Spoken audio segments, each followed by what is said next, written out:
כמיים, נסתחרר ואף לא קל כנפיים,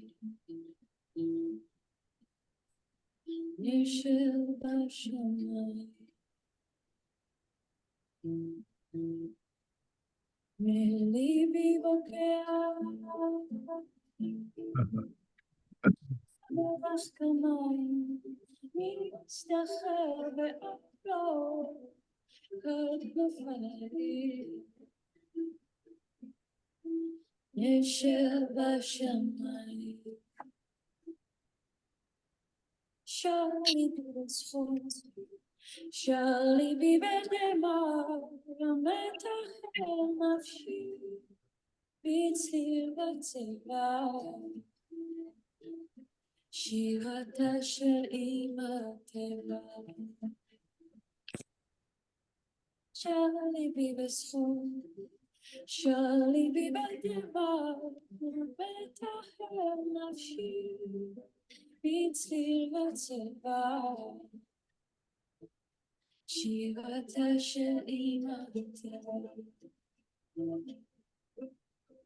שירו נא חי, שירו נא באחי, את אביב הגיע, חלף בבית. שירו נא באחי,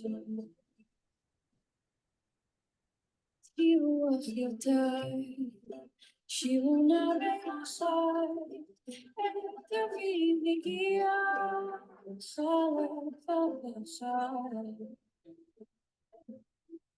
שירו נא באחי. Hello, everyone. Can you all hear me? You can just, hi, Richard. We shall begin. I think we're all here at this point. It's good to see some of your faces. Just making sure you can hear me and you can see the screen share. Yeah, good. Welcome to the workshop, Sacred Witnessing and Holding Space for Photographers. Let me pause this music.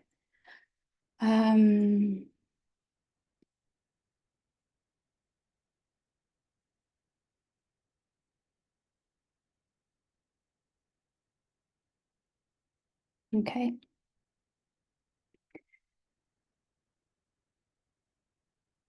Let's all take a moment to witness.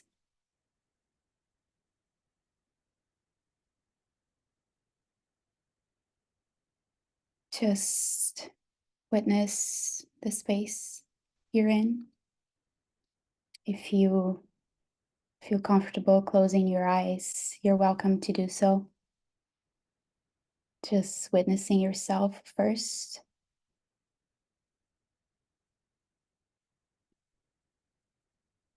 Just taking a big breath to arrive here together in this space.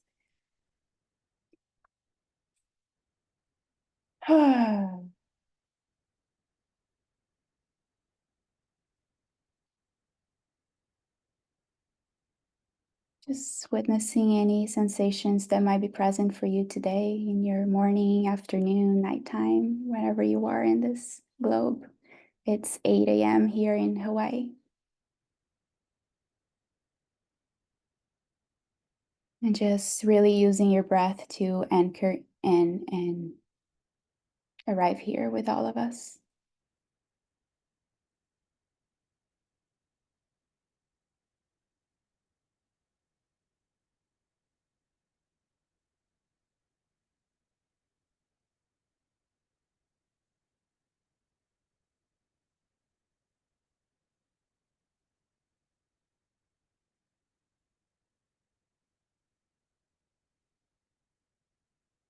Perhaps there is a sensation, a quality of sensation that you can identify in your body today. Just try to feel it. Acknowledge it, acknowledge the presence of it, and just be with it.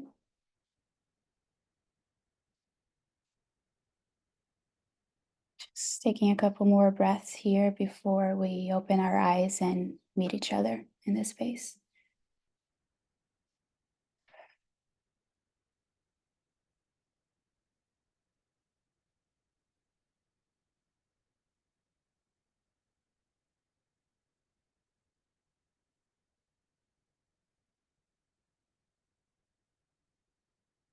Whenever you're ready, you can open your eyes and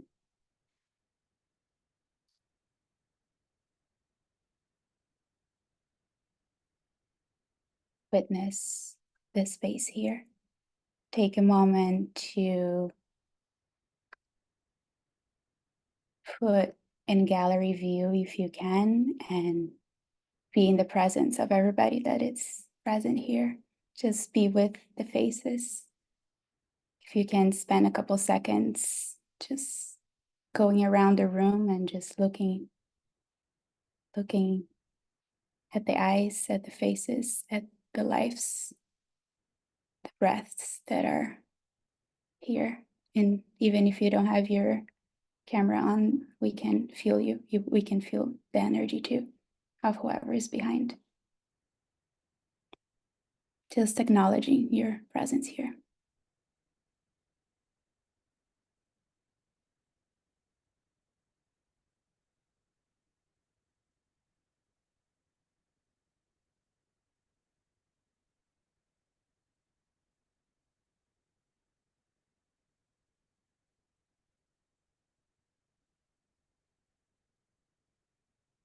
Oh,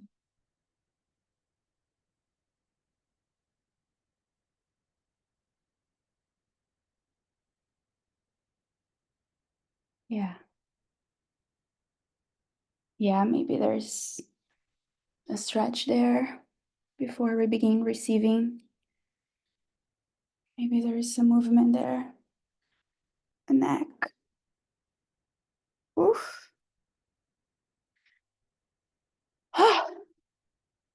Thank you all for being here. We have a lot to go through today.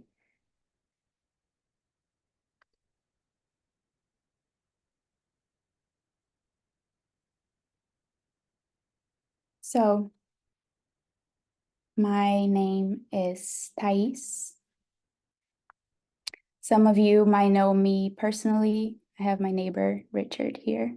Some of you might know me from Instagram, most likely. I am Brazilian. That's the pronunciation of my name, Thais. It's Brazilian pronunciation, I guess.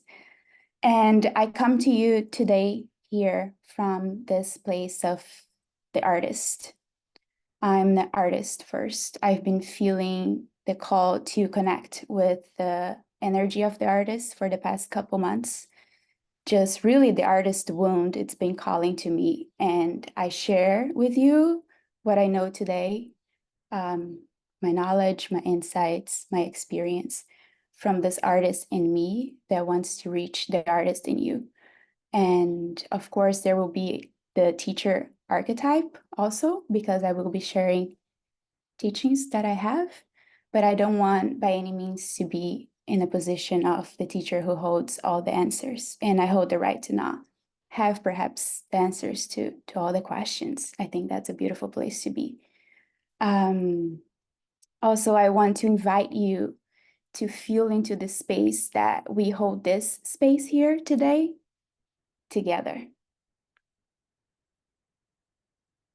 I'm holding the space, we are holding the space, and this is a practice. This is a workshop in sacred witnessing and holding space. So your presence, I'm not even going to say your participation, you are welcome to do and participate as much as you want, but your presence, it's very important and welcome here to hold the space with me. The class workflow will go, I will be speaking for a long time, perhaps an hour and a half to 2 hours. And there will be a moment towards the end for questions. And a recording will be available for everybody who is not present. Many of you wrote me saying that you wouldn't be able to join us live, so you'll be receiving the recording. I really want to encourage you to use the chat, especially when prompted. There will be many moments throughout the workshop where I'm going to be asking you questions just for us to hear each other, to interact, to be dynamic, to just see what's emerging, to see what's coming up in the moment. And even if it's a word, even if you don't need to overshare, or think too hard, there won't be any like long creative exercises. But even if it's a word there, or like a piece of yourself, a piece of your energy, a piece of what is alive for you, so all of us can also practice being a witness to that. So all of us can also practice being a witness to your energy and to your word and to the space. So we can all practice how to be a space holder today. And I really want to emphasize and encourage you to trust in the energy of the here and now. Something brought you into the space today that it's alive in your life right now, in this moment right now, that it's very precious and very important. Maybe some of you are already photographers that are working with photography as a healing medicine, as a healing art. Maybe some of you just feel intuitively called to it. You feel like there's something there that you want to explore and you don't quite know exactly what it is. And that's why you're here. So whenever you are in the spectrum, just trust there is a message for you here. There is like a key, there's a turning point, there is an insight, there's something that might connect some dots for you. And I'm not sure what that is. I'm gonna throw at you a lot of nuances. I'm going to show you what is my process. And it's up to you to sink in into the nuances of what I share and see what resonates for you. That's your responsibility as someone who practice inner witnessing for yourself. And I'm curious to know who has been in a photography education class before, a course or a workshop. Richard, yeah, if you can put it in the chat, or yeah, okay. Okay, many of you, few of you. Great. Nice. In undergrad, yes. Okay, beautiful. Thank you. Thank you. Okay.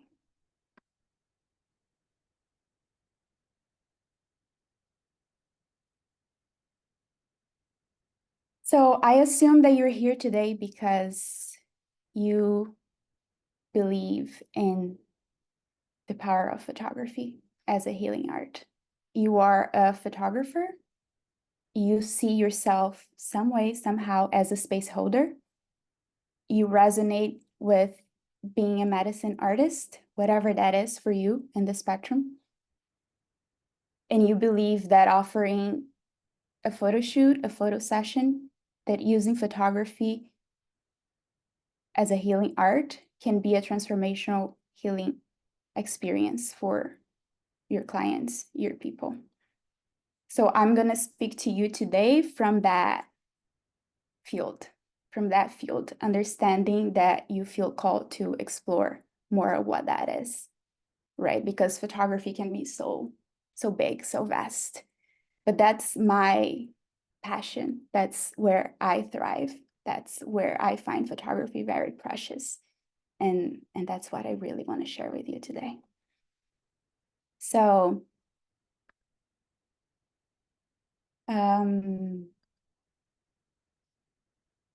let's enter the world of photographer, and photography business. I would really like you to envision this energy of the triangle that we exist in: the artist, the art, and the client. We as the artist, the photographer, the art as the photography, and the client as the reason for the business to exist in a way. we offer a service-based business, most of us. And I really want to bring this nuance that we sell a service that it's deeply weaved with our personal art. And sometimes that can be really tender for us, and that can be really vulnerable because we are offering something that it's really connected to our heart, to our inner experience, to our big, deep sentiments, but we're selling that as a service to someone else. And this someone else, it's actually the center of attention of it. So it's like a very nuanced place to navigate. And for me personally, I had to release the freelance photographer identity from New York. I mean, I come from 5 years being a commercial photographer in New York, working for major brands, fashion brands, liquor brands, skincare brands, beauty brands, candy brands. And I found myself in a place where I needed to constantly adapt and bend and learn a new style of photography, learn a new lighting, learn a new skill, which was amazing, I'm so grateful. I'm so grateful for that encounter, that phase of my life, that experience that I acquired. But being a freelance photographer, where I was there in the market and the clients will come and like, oh, this is my brand, and now you have to adapt to my style. Now you got to shoot fashion, now you got to shoot product, now you got to shoot beauty, now you got to shoot lifestyle, now you got to shoot food. I shot food for so long. I shot hotels for so long. That was killing something really precious inside of me, which was what connected me to my art in the first place, which was my connection to my soul, to what I really wanted to explore, to what I was really curious about, like, what is there? What is there that I want to create? And it started to drain me and kill me. So I really needed to start to understand, what is this relationship between serving a client, but also serving myself, so I wouldn't abandon myself. That was key for me from the moment that I realized that. Not from moment one. I was 5 years into it, blind. And people these days, they come to me, my clients come to me for one type of experience, for one type of aesthetics, for one type of space to be held for them. I'm not shape-shifting anymore. So portraits, which is my art form, which is the business that I have, which is the style of photography that I shoot, which is just a name. It's a descriptive name. It happens to be the name of my business, but it's just a description of the art form that I'm passionate about. So portraits for me is a listening space. Really what this image of Emilia is showing. It's a listening space. And I bring my clients to that listening space. It's how I make sense of the world. In New York, I couldn't make sense of the world. I was shape-shifting, bending, adapting, trying to figure out, trying to please a client, understanding aesthetics, understanding lighting, understanding studio, dealing with models, dealing with producers, dealing with call sheets, dealing with mood boards, dealing with like, okay, now what we need to do. Okay, I was bypassing who I was, what I wanted to create. So portraits, how I witness our collective, it really is. It's how I witness where we are in the world. It's how I witness our sentiments. It's how I witness where our wounds are, how we're navigating this chaotic, wonderful world. So portraits is my spiritual practice. It's an oracle. It's a mirror.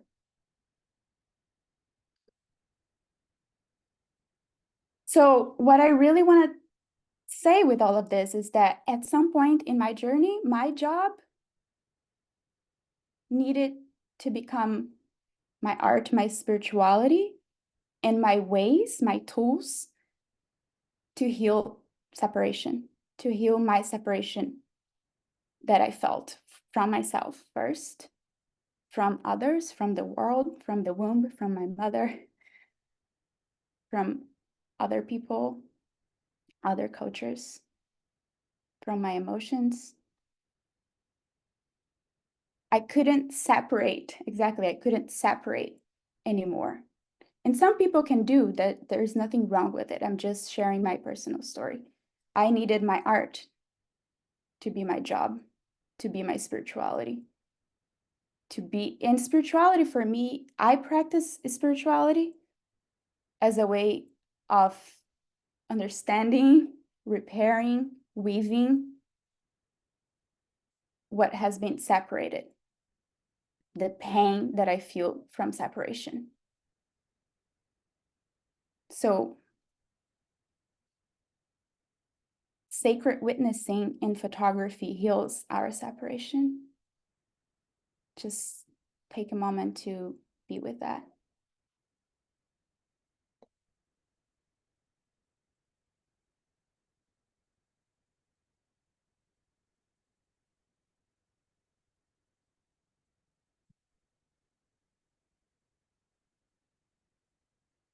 As a medicine artist and photographer, I'm interested in what inside a human being wants to be expressed, processed, illuminated, seen, transmuted.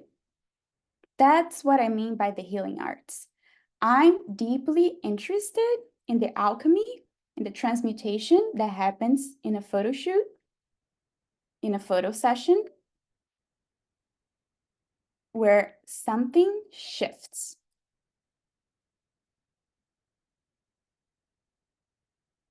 In the field that ripples out into all of us. I'm interested in what that human being, which is my client, wants to express that they don't even know. Something that they want to process, that it's so deep, that it's so profound, that it's so precious inside of them, that they can't put into words. But for some reason, to be witness in a photo shoot, that gets illuminated, that comes out to be seen. It's magical. I mean, it is magical. It's magic. And I'm sure many of you have experienced that at some level. Maybe in every session you had, maybe there was one session that you experienced that and you want to experience that more. And photo shoots are extremely vulnerable. I mean, I don't know one photo shoot that I've been in. I've been over 300 sessions in my 12 years of shooting, where the sense and where the texture of vulnerability was not present. It's almost that we long for it, we choose it. In the way I work, I'm not saying that, you know, in a fashion, even in the fashion campaigns that I would shoot in New York, I would sense the vulnerability. Sometimes even with models that do that every day, they show up for photo shoots that are 12 hours long. There is that aspect there, but a little less there. And I don't want to go into like fashion photo shoots because that's not what this is about. That's not what my work is about. That's not what sacred witnessing and holding space today is about.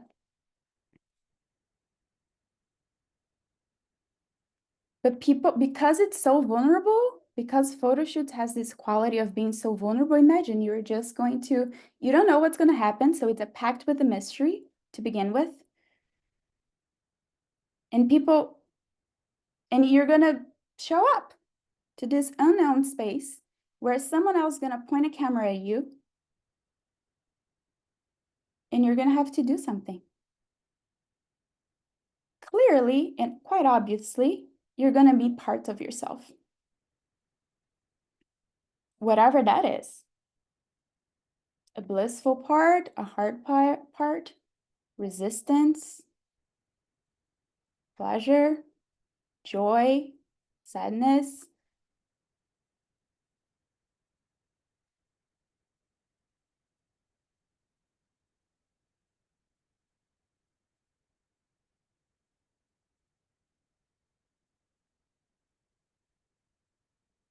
And that's why I believe that photo shoots are transformational and healing.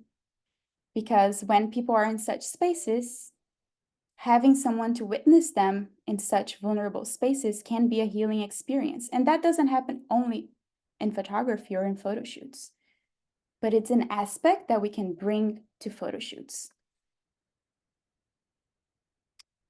And we acknowledge that as photographers with an image, with beauty, with a reflection of themselves. We photograph what is, whatever that is, and that there's vulnerability in that too, because we photograph whatever it's shown, whatever it's revealed, and that there's beauty in that. There's beauty in that honesty. There's beauty in that genuine aspect of what is.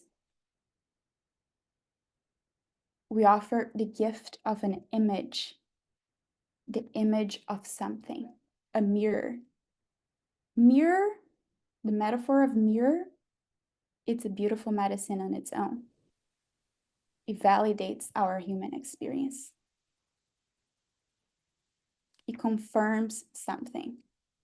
We offer a confirmation of an emotion, of a state of healing, of a quality of a person, of a quality that they don't even know that they have. And that's the realm that I'm inviting you in, that it's related to being a sacred witness. A sacred witness that gifts an image as a photographer. So I'm curious, and I would love to hear from you a little bit in the chat, if you would. What is for you the power of an image? Why are images powerful? Have you ever contemplated that as an image maker? What is there for you? If you want to take a few moments to just, be with it, and perhaps there's some words there that you can share in the chat with us. Why people love images, why images are powerful. What is it about images that make people feel something?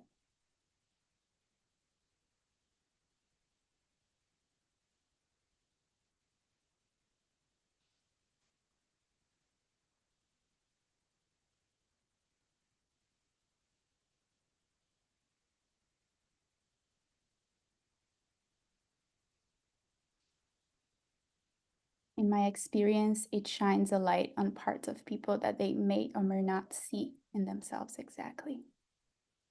The mirror aspect, the reflection. Beautiful, Jenny. Interpretation of emotion or sentiment where words fail. Exactly. That's Quinn. I think that's the right pronunciation of your name. That's actually what brought me to photography 12 years ago, right? Like, I'm so shy, I can't speak. I can express what I want to say to the world. So just give me a camera, let me be shy and quiet, and let me create this. Let me express myself this way. Image helps me express what my words can't. Exactly.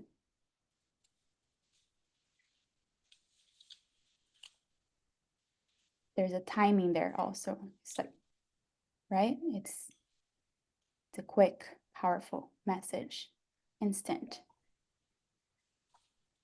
Images are quantum holograms of time and space. Beautiful. Love the image of that. I would love to see the image of that, Avina. Oh, I'm sure you have that in your work.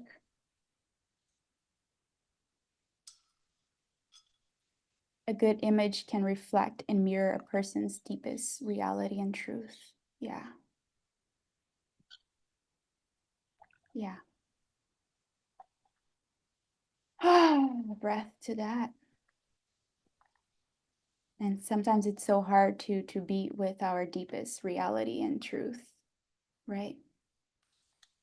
Or even put words to it, or express it, or share it, or be seen in it. And that's why people choose this. That's why people book me. I'm going to expand more on this. The class today is about that. How much can be expressed, the feelings evoked, transmissions without words. Yeah. How much can be expressed? Yeah. Vagueness, immensity. Very potent. Thank you. So I'm just gonna touch a little bit more on the field of soul portraits because this is really the lens in which I'm sharing today. And some of you might know my work, some of you might not. Some of you might be longing to know more of like, what is this soul portraits? What is behind your work? What is your process? Like what? So and that's gonna tie together some of the teachings as well. And when people ask me like, how do you market yourself? How do you attract your clients? How do you work with these amazing people? How everything makes so much sense in your business. It looks like you work with clients that are in such alignment with you. This slide, it's very important to answer those questions. It's actually the answer to those questions. So my clients, they run deep, period. They're aware of their gifts and they love mysticism. Why? Because I run deep and I'm aware of my gifts and I love mysticism and I talk about it. So how do I market myself? I talk about that depth all the time. I'm aware of my gifts and I share it. And I talk about mysticism all the time. So people can resonate. So what soul portraits offer for them, it's a creative space to meet their depth with aesthetics and beauty. They're space holders and sensitive people. Most of my clients are space holders. They're healers, they're educators, and these people are highly sensitive. So what I offer, it's a space, I hold space for them and their sensitivity, which is not always what they find, They're often holding space for others, but who is there to hold space for them? They have a sense of their own authority and power. They engage in self-reflection. And this is something that I've been learning about them. And I've been like, whoa, yeah, you all are very like, you have a sense of yourself. You all have a sense of yourself and your authority, meaning like your sense of centered, your midline, your belonging. And you engage in self-reflection. And what is photography if not self-reflection? So they see in photography a desire for photography because they're already constantly engaging in self-reflection. Photography is a mirror image. So it's a metaphor. They're like, wow, yeah, I want that. They invest in self-development and in spirituality. A soul portrait session is part of their spiritual practice, period. I sell it like that. And it's also business activator. Some of my clients book it because they want images for their websites, for their branding, for their offerings. But it 100% of the times ended up being more so of like a spiritual practice, more than for their branding or anything else. And they know it. They intuitively know it because of the way I share, because of the quality of the images, because of the depth of the images. There's a sophistication to my clients, to the people I photograph. They're artists. Even if they're not the painter itself, they're artists. They love art. So I offer to them a visual language solution for what they want to share with their communities. They want that. They need that. And they tend to be healers, space holders, wellness educators, spiritual leaders, public figures. So what they find in soul portraits, it's a belonging to a community of resonance and shared values. So they know that everybody that's being photographed inside soul portraits share similar values to them. Even though I photograph a variety of people from different lineages, different cultures, different ages, different body types, different skin tones, different many things. But there is a sense of shared values and resonance there. And that's why they choose. So you can start thinking for yourself, who are your clients and what do you offer that they find the resonance? What is the field that you meet them?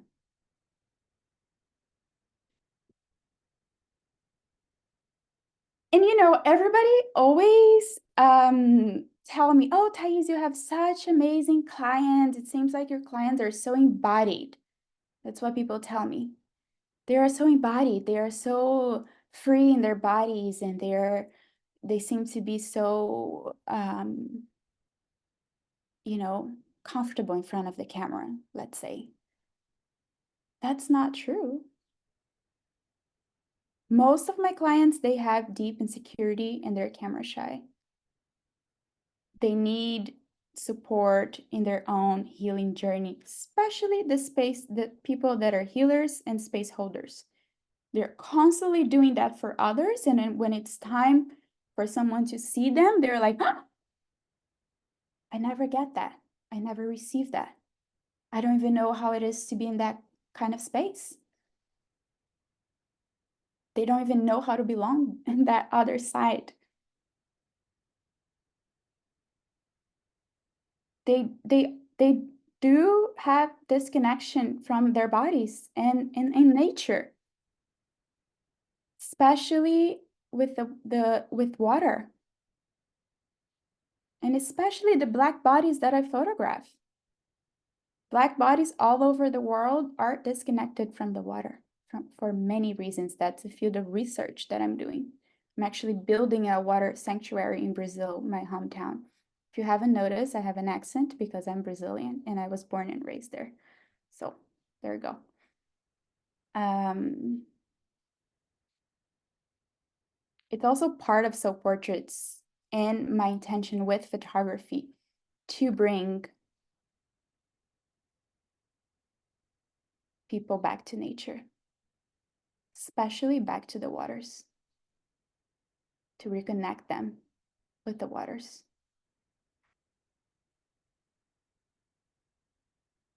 And they are all in a path of acceptance with their bodies. We are all in a path of acceptance with our bodies. Doesn't matter how embodied we look, how much of an artist or a dancer or fully comfortable with our bodies we look, there's always something there. Always. But these clients, they know their medicine. Not that they know their gifts, they also know their gifts, but they know that if they're fighting something inside themselves, if they identify there's a piece of shadow there, there's something hidden there, there's something that they're in resistance of, they know their medicine. And they see in what I offer, so portraits or any other photography session, which is, again, that vulnerable space, they know that that can be a medicine for them.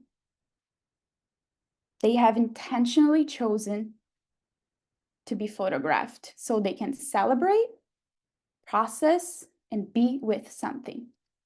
They can face something they are going through. So, what is the art of sacred witnessing in photography? What are we doing as photographers, witnessing these people going through this, stepping into a photo shoot, dealing with vulnerability?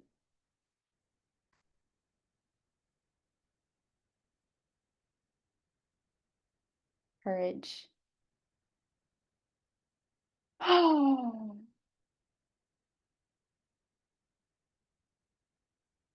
I've been putting this word in my altar for the past couple months. It's quite new after photographing so many soul portrait sessions and photographing super embodied people. I've been with the energy of courage and seeing their courage as something extremely sacred. People choosing, investing, paying for a photo shoot, for me, is extremely courageous. And us, as sacred witness and space holders, we must celebrate that aspect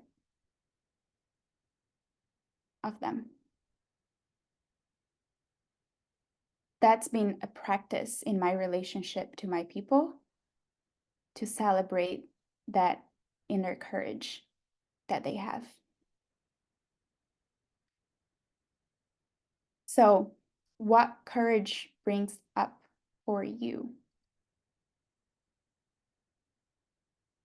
If you can type it in the chat, a word, a sentence, a share of what is courage? What is courageous? Why is stepping to a photo shoot a courageous act? Or do you agree? Or do you think courage has anything to do with photography or photo shoots or being in front of a camera? Have you ever felt that energy in any of your sessions?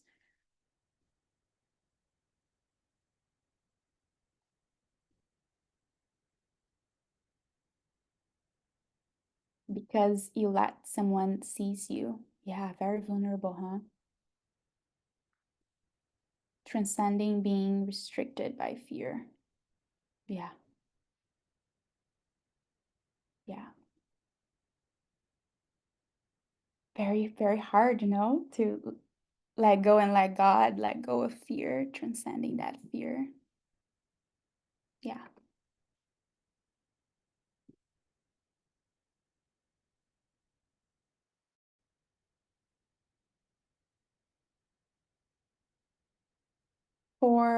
Because you need to trust yourself and the space holder. Yeah.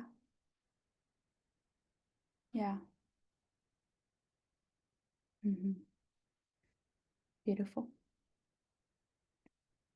For I think this is accompanied by a sense responsibility on my part for cultivating a feeling of safety.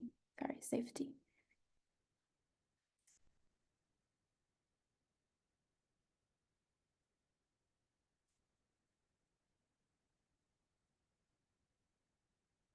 Mm-hmm.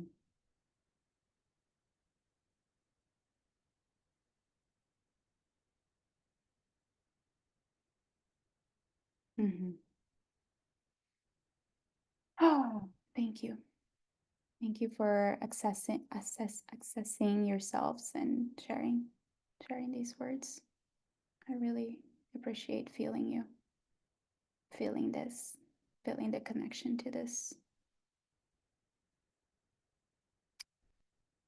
So I have received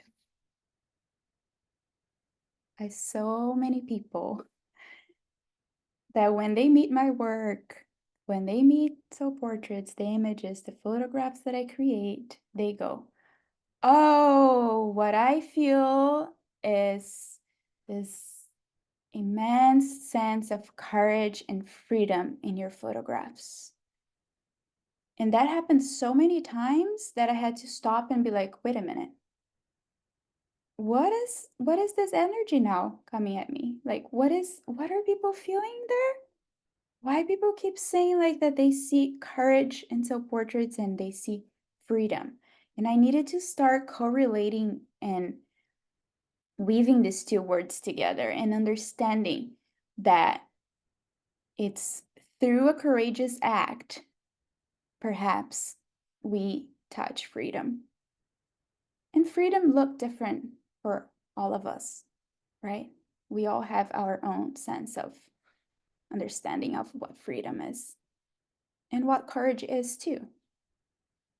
But I was like, yeah, that's the energy of a photo shoot. You choose something that's a little bit edgy, that it stretches your limit a little bit,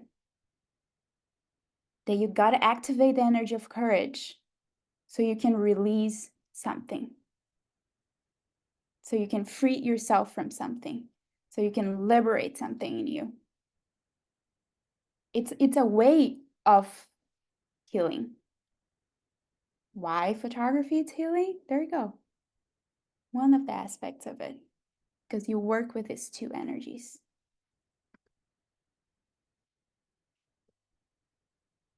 When you offer a session, you witness people's courage. People are on an edge.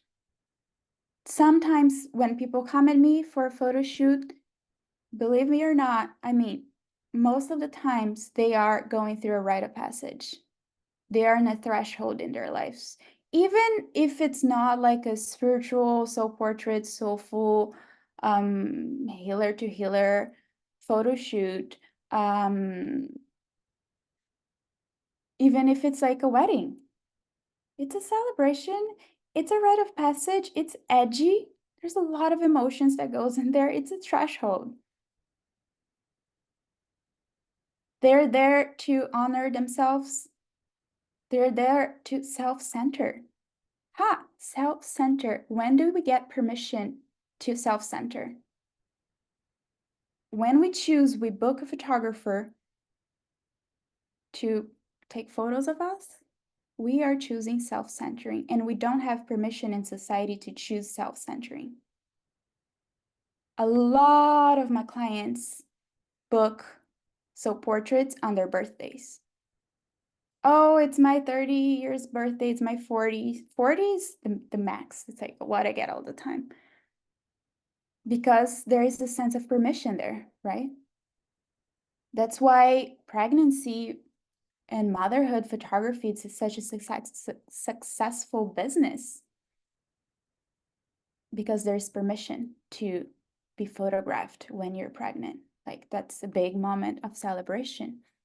You need photos of that moment. That's when I started soap portraits, I was like, this business is not gonna go well. Like this, I'm not gonna get any bookings because there's no permission to celebrate your stage of healing and your shadow. Like, forget it. Like, because that's pretty much what I do, right? It's like, come celebrate your shadow. Come celebrate your resistance. There's no permission for that, and I have to educate. It's been 4 years of educating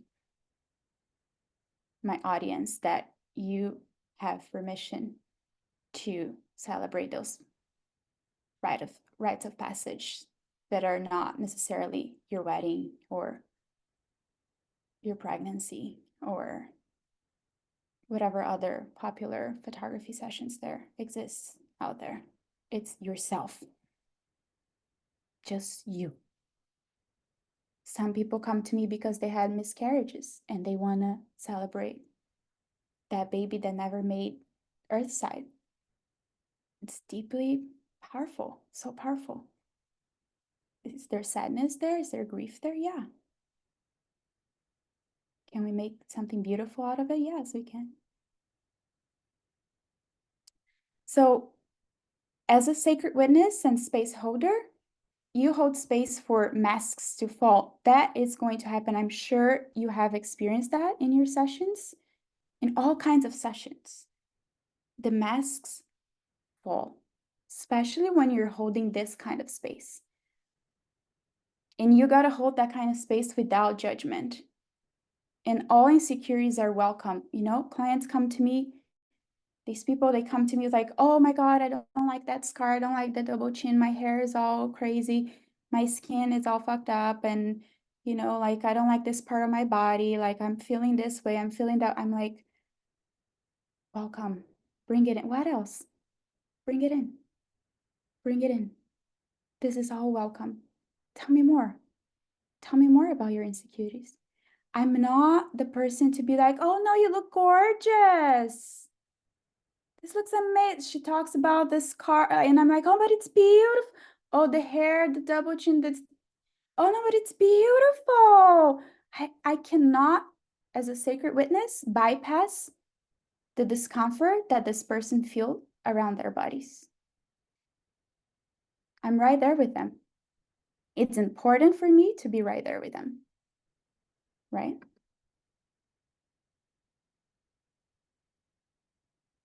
For me personally. Of course, during a photo shoot, during a session, if they're moving a certain way, if I feel like they dropped into their embodied aliveness, if I feel like they're in a flow, if I feel like they are feeling something, and I'm a sensitive person, I'm an intuitive person, I can feel when they dropped into some somatics. Then I'm encourage them. Then I'm like, you look beautiful, you look gorgeous. Yes, yes, I encourage them. I bring positivity into my words, into my energetic field.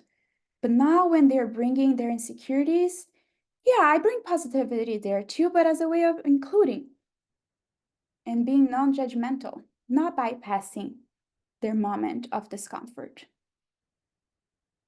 And what I'm always longing to capture, it's their surrender. It's the moment that they don't care anymore about that thing, that it's imperfect. And the energy of these sessions, it's always like the moment that they surrender to something, they're reclaiming something. There's this paradoxical energy field. They surrender and they release and they let go. That's the moment they become more powerful. And that's soul portraits. That's the energy I capture. Oh, what is that's what it is. That's the moment that I photograph in my heart, in my soul. You know, when I abandoned New York, it was like, oh, I wasn't capturing that. I couldn't capture that with the models. They weren't accessing that memory within themselves. They weren't tuning in to that emotional release. So for me, it was like this, I'm not existing on this earth or as an artist, or this is not meaningful for me. So when you're witness by loving eye, deep healing happens. So why photography sessions can be transformational and healing? Because our loving eye as a photographer and our awareness of people's insecurities, resistance, their body's imperfection, their anxiety about the session, and us being grounded, calm, and offering a loving eye to it. The moment they look straight into the camera is a spiritual practice, a mirror self.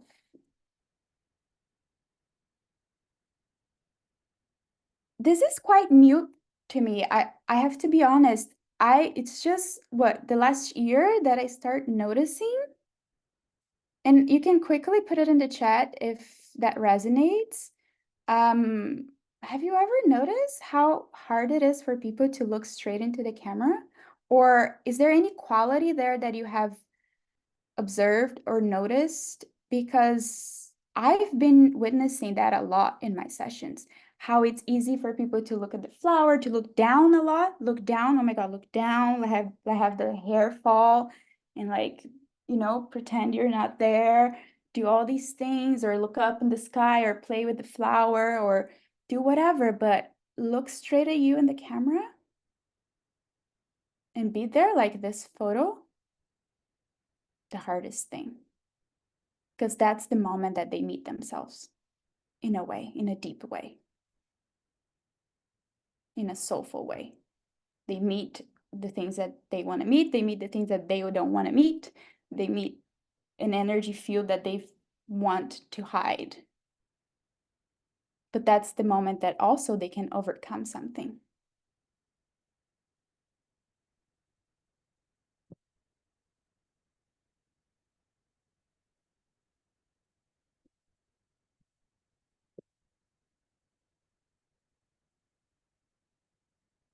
Oh.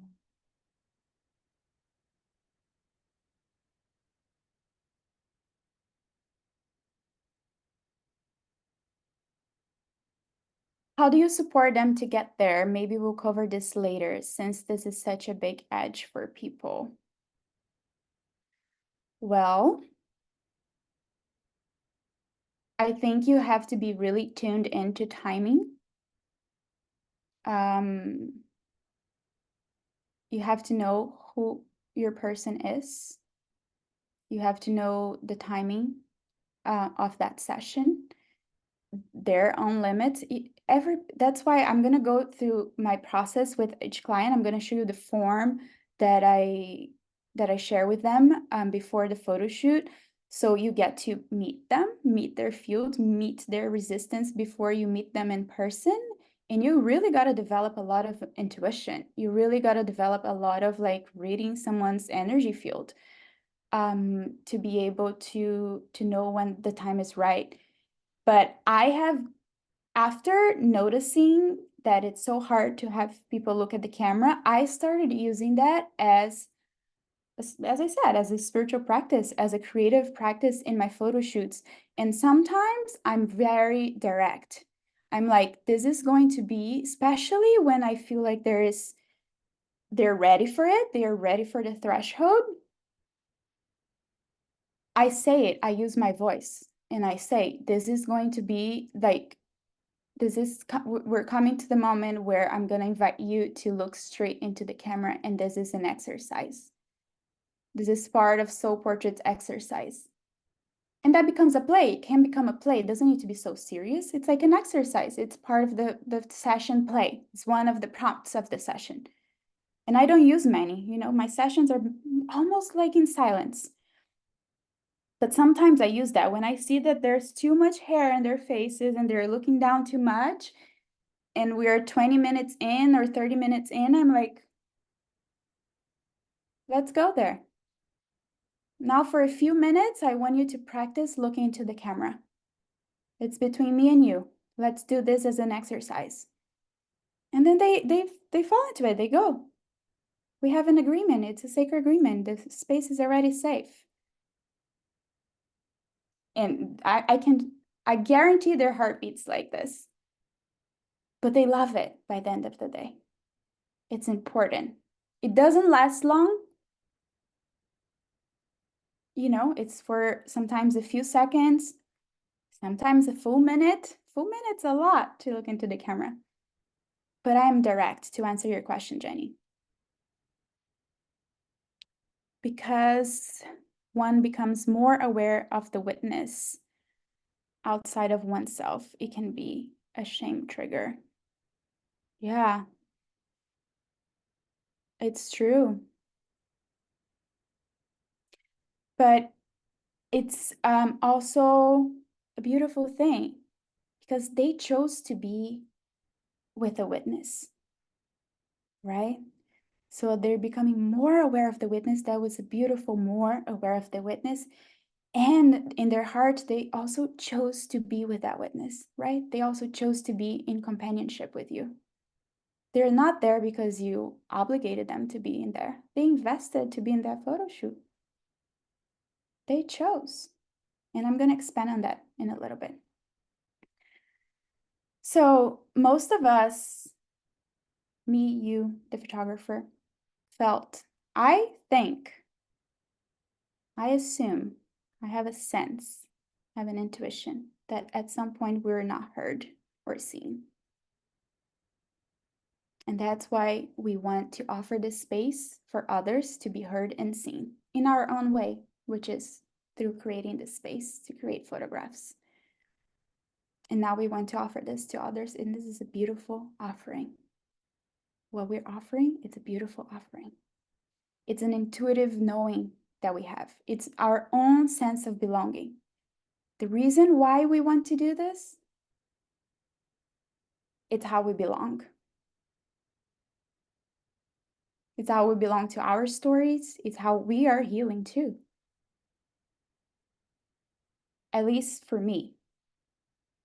It's part of our participation. It's part of our contribution. It's our love language. It's like, hey, I didn't get to be heard and seen, and now it's in my heart to offer this space for you to be heard and seen. This is my love language. This is my participation and contribution to the world. This is like the deeper reason why I do what I do. And it might be somewhere why you do what you do.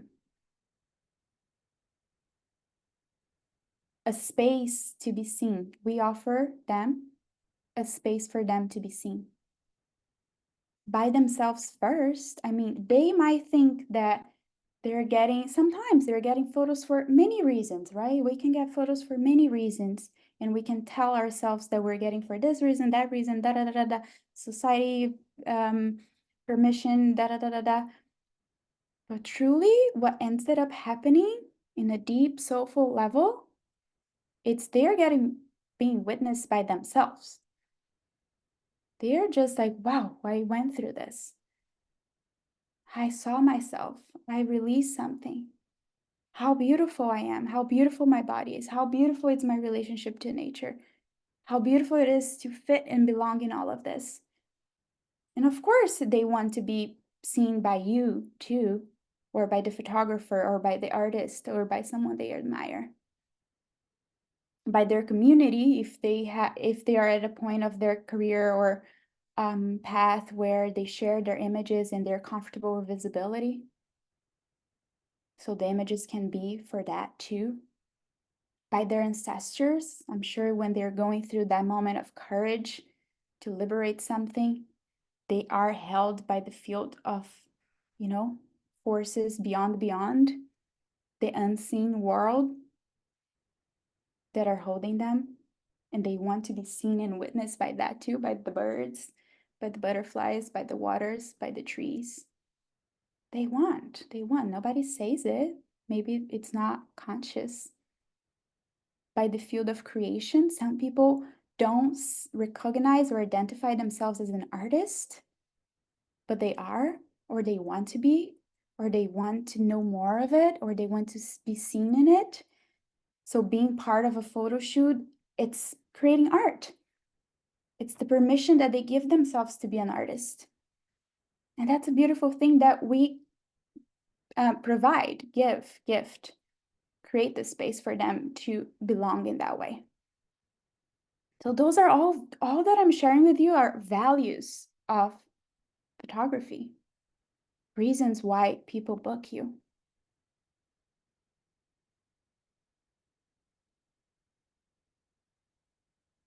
And when we feel seen, we're both deeply, is this feeling, it's this image for me captures that feeling. It's a raw image in Greece. It's this feeling where we're deeply anchored on this earth. We're incarnated, we exist in this earth, and we're plugged into a spiritual dimension. So it's to be witnessed and seen by themselves, by me, by their ancestors, by their community, and by the space beyond. And our soul craves to be seen in life transitions, rites of passage, insecurities. Truly, like you feel like you don't want to be seen your insecurities, in your body insecurities, in your body imperfections, but you actually do. That's where you crave to be seen the most. And I say that because I see it in the sessions. That's when the healing actually happens. They're like, oh, it wasn't that hard to have that imperfection seen. And actually, I don't even care anymore about that imperfection the way I used to. Boom, healing. Aging. Most of my clients are over 40, 50. I have 70, 80 years old clients. Life, death, life, illness, step into a new role, transitioning careers. You want to be seen in that. You don't want to just to abandon this life and create a new one and nobody saw it.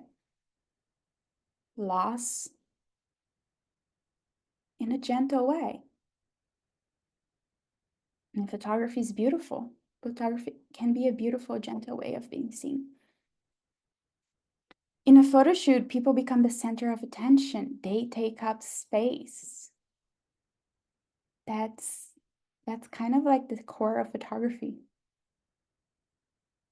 That we might not talk about it enough, but that's really all there is. And that it's the medicine and also the biggest fear. Easier for some people, harder for others. The desire to feel more comfortable with visibility, especially in this digital world, this world of the internet, of digital offerings now, especially after the pandemic, but even before, is part of a phenomenon of modern times and energy we all are calibrating to, either calibrating to, denying, or claiming, to use our image, to use photography, and to be seen online, right? Some of us have transitioned our business to online spaces, and it's really hard to have a business online without a photo of yourself. Maybe it's possible. I'm sure it's okay, but I see the necessity of it, and I see the beauty of it, and I see it do it in a way that it's beautiful. And that's where we come in, actually. That's where we're needed in a way. And people are calibrating to it, it's like woof, it's like 4 years ago this started to be more of like a necessity. And some people are like, no, I don't want to be online, no, I don't want to use my image, no, I don't want to buy into all this thing, no, this is too much. And respect, some people are claiming it. It's like, okay, if that's what it takes, and some people love it. Me as an image maker and photographer, I love it. So there's a calibration there, and that's an opportunity for us to practice for ourselves and also to offer the service. Visibility and being seen, the protocol. So for us to create a session for our clients, it requires a safe space, you and your container, so the container you create for them, your session, everything that involves your session. Naming, for me, it's important to name feelings and desires. Otherwise, we're not touching much. Of course, this is not therapy, I don't go into a therapy session with my clients where they tell me all their process and secrets and feelings, but it's important for me to name where they are in their lives. And that's the client form, which I'm going to show it to you in a little bit. Nature. For me, soul portraits needs to be in nature because that's our ancestral place of inherent belonging. That's where I want them to be mirrored, supported by. I want nature to be my ally in the work that I do. I haven't found a way of doing soul portraits in a studio because I think nature has a powerful, it's a powerful resource to reflect those parts of ourselves that are inherent, that are beautiful, that are worthy, that I want to offer that as a gift to the people that I photographed. And the loving eyes, seeing beyond people's resistance. I need to drink some water. Let's all breathe a little bit.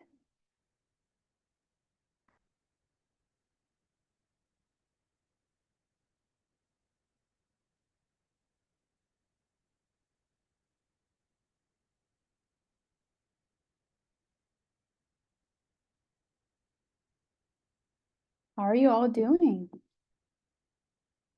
Good? Yeah? Okay.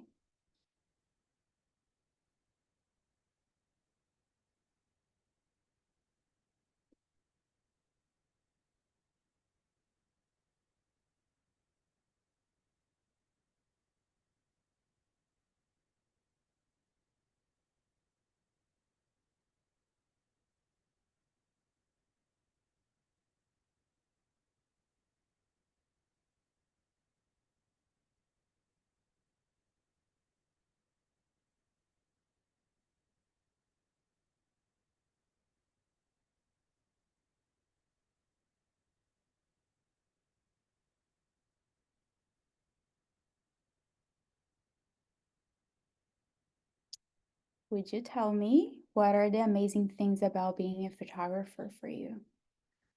And I'm gonna put some music, just a minute or two. I'd love for you to contemplate before you write something.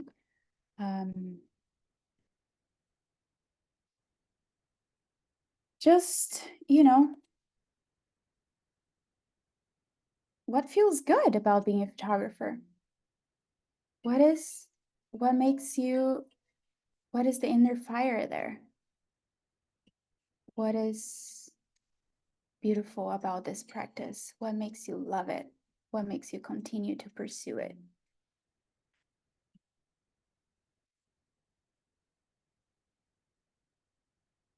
And think about it and put it in the chat, whatever comes to you.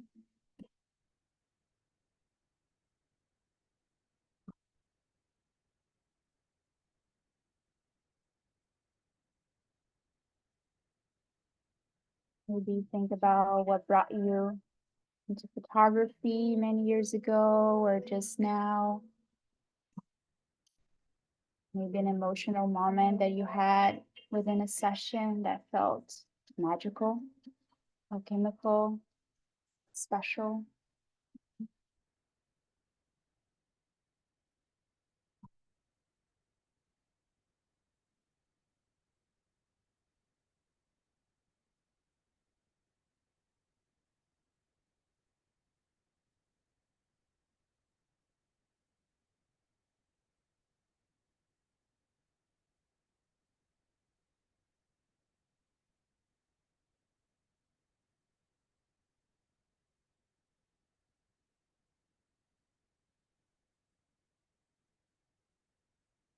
Mhm.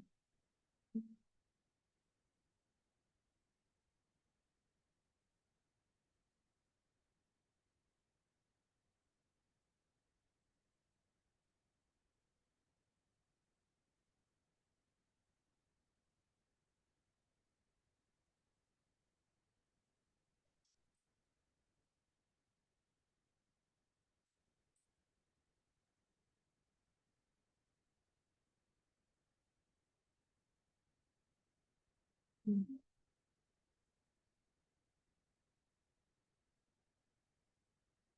Beautiful.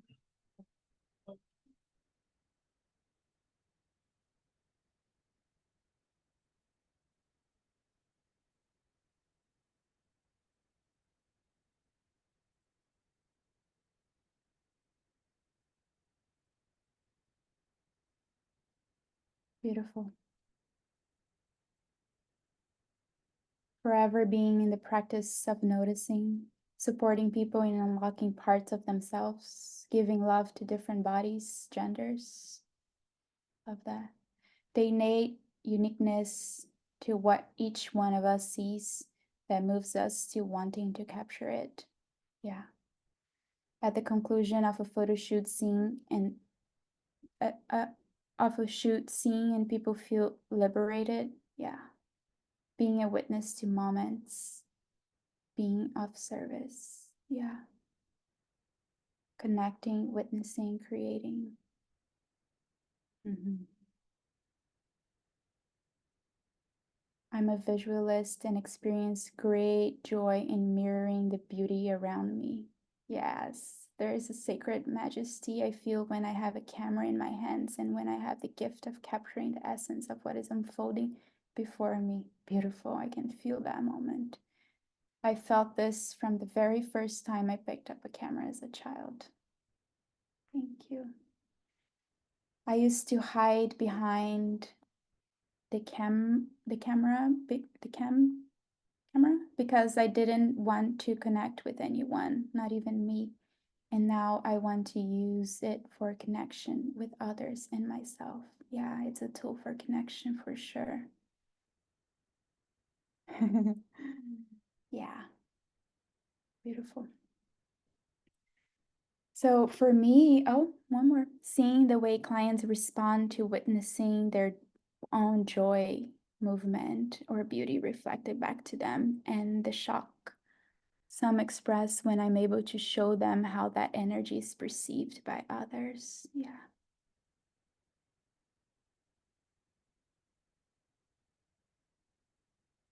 Yeah. Yeah. Again, the mirror medicine, right? To show them that. And my experience, it's very similar to all of you. I mean, it's quite the same. Reflecting someone's gifts, beauty, aliveness back to them, listening, taking the time to honor someone's stories, especially people who don't get that. You know, they don't get someone to listen to their story in this way that you actually reflect back something back. Offering someone this stage to make it about themselves, like, it's about you now. It's about you, my love. Take up space. Get it on the stage. We don't get that. When was the last time you got to experience something like that? When someone was like, lights on you. I know, very vulnerable and all of that, but the beauty of that too, huh? Learning to honor full spectrum emotions that may arise. My God, in a photo shoot, so many things can happen. And for us as a practice, to expand our full spectrum capacity to be with, beautiful practice. Honoring diverse bodies, imperfections, visible and invisible scars, that's one of my favorites. Supporting people with their energetic permission to step into more visibility, that's been huge. To be a mirror, to validate our human experience, that's the healer there. To show people beauties and qualities about themselves they might not be able to see. Yeah, someone said that. I think maybe Jenny. To offer an opportunity to connect with the waters and experience the sensation of rebirth. That's where Soul Portrait is drifting to. If I could only offer one type of session, it will be a water session. And that's a topic for another full workshop because it's a lot. I cannot touch on it today. This is particular to Soul Portrait sessions, but vastly present in most photography containers. It's an universal law, of course, because I can see it. It's in all's response. Without true connection with the people you photograph, no real honest art. We can't skip the connection we make with our people. I make contact with their field and I invite them into mind. It's a dance. It's a co-creation. We hold boundaries and our access to each other is organized. It's intentional, yet open to the mystery. We make a pact with the mystery. You want to work with people that are emotionally invested in the work. To do this type of work, you have to establish some sort of connection with your people that they are emotionally invested in the work. And that's a boundary I carry for myself. Like, I need to create this business. I need to create process in this business in my communication with my clients where I make sure I get them involved. I get them emotionally there. Otherwise, people drift away, they're not present, they don't bring their emotions in, and then I can't create the work that I create. I can't touch the depth that I want to touch. So it's my responsibility to bring them there. I want to work with people that understand that our bodies have things to say, people that believe in the power of image, people that want to express something through their bodies. Posing taboo.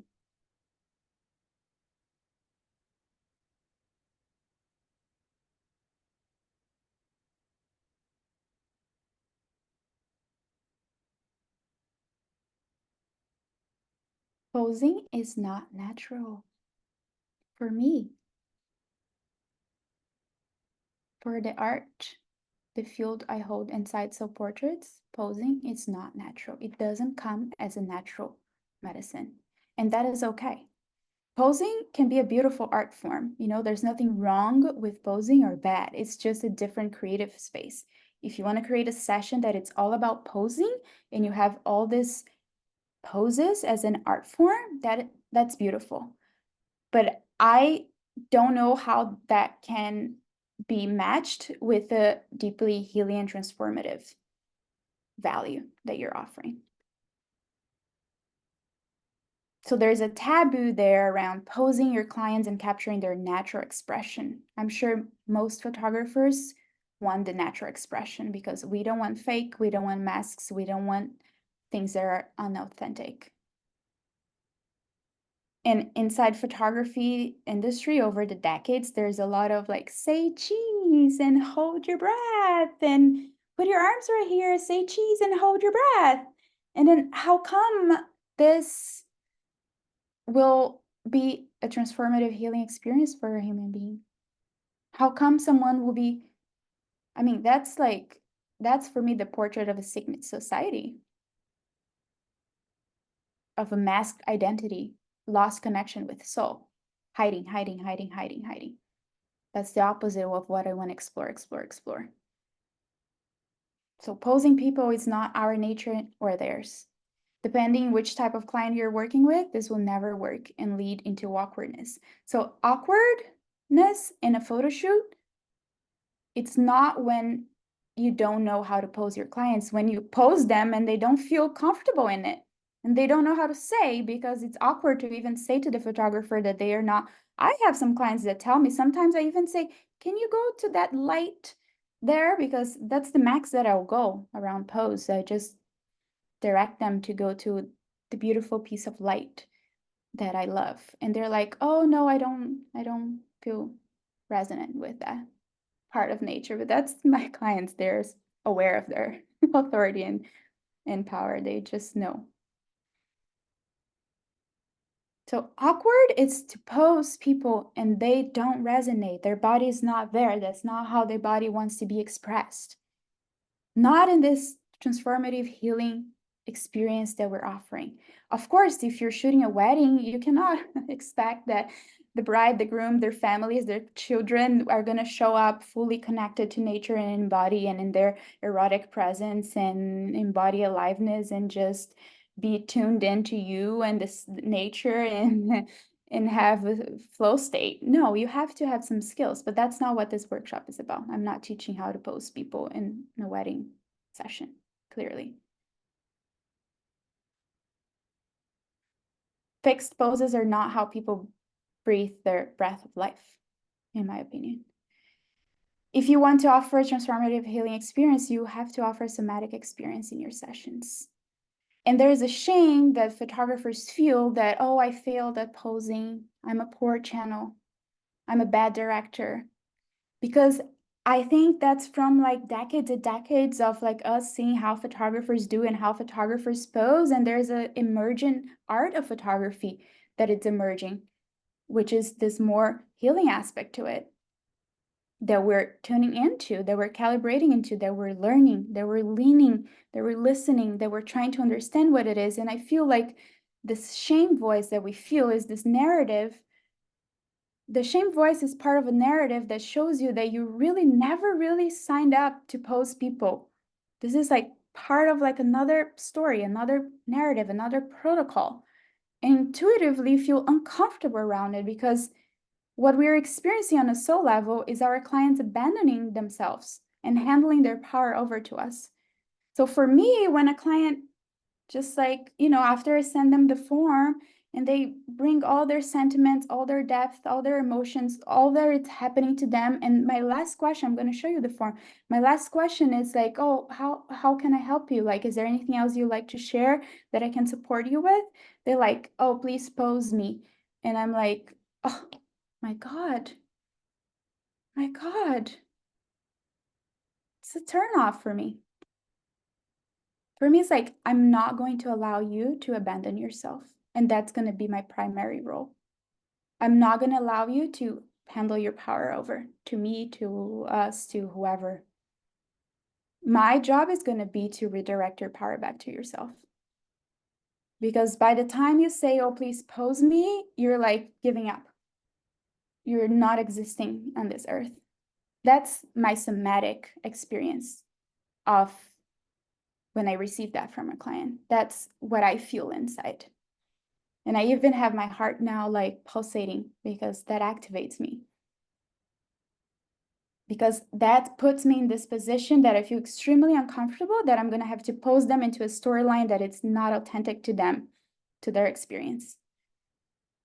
Pose them into a storyline, a label, something that it's not them. And I'm here to like, I want to see what's inside of you.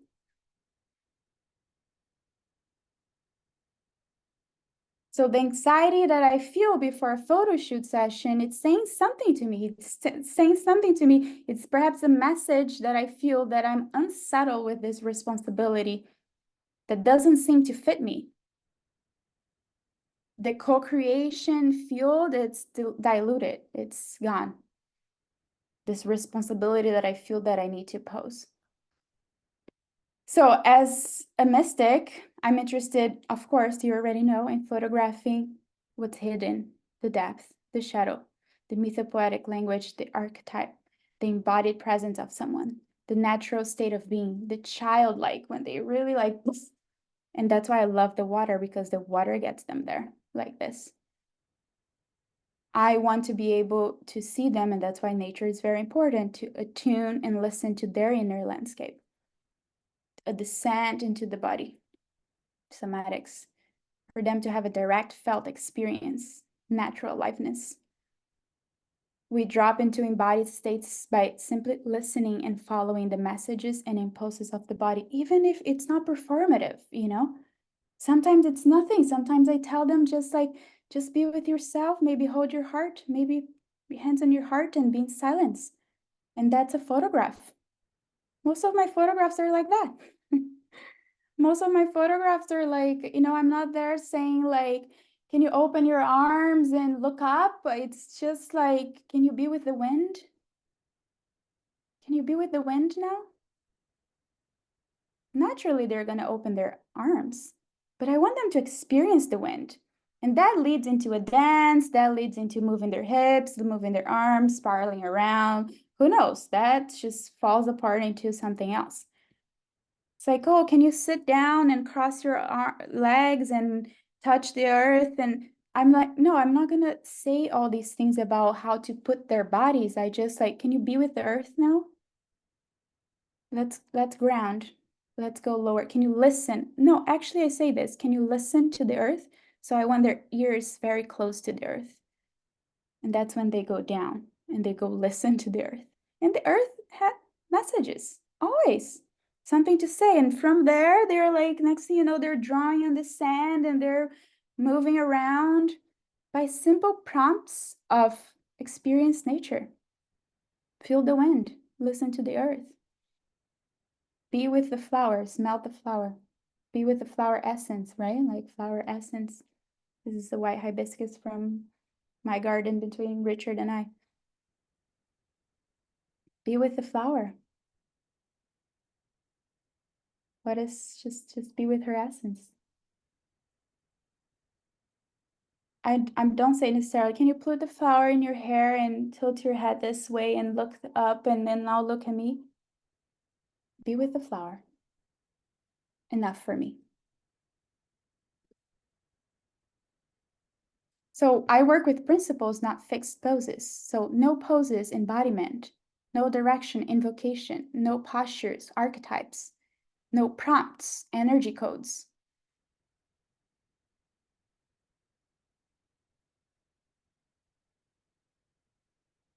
What is the collective saying? So that's what I'm interested, What are the prayers? What are our bodies praying?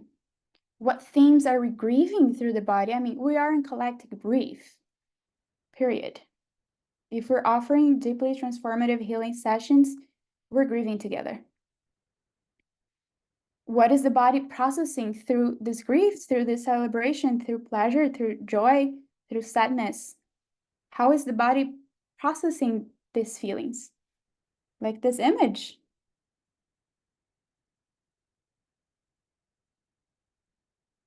And even if I say that, what's your prayer now? How is your body praying what you're feeling now? She went down and did that.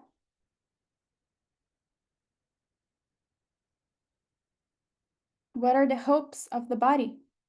How are our gestures casting spells for the new world? And of course, I work with types of clients that share this language, and that's my marketing, right? I attract clients like that. That's very important. So I want to maybe bring our voices, not long shares or anything, just words into this next slides. I'm going to show you some soul portrait photos.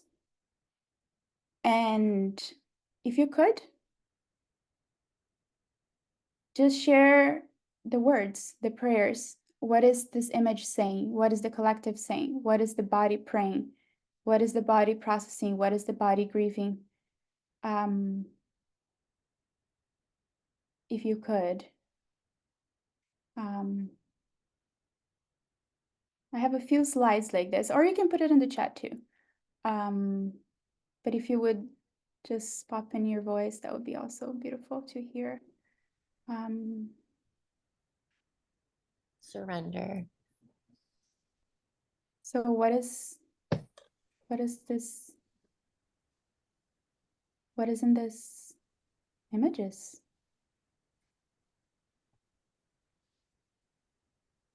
Surrender.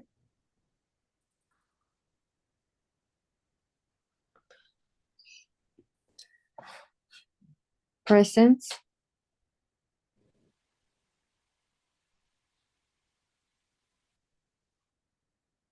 Anyone? Any sentiment? Offering and bravery, strength, Oh, power. sorry. Can you say it again? I was Offering strength, bravery, power. Beautiful.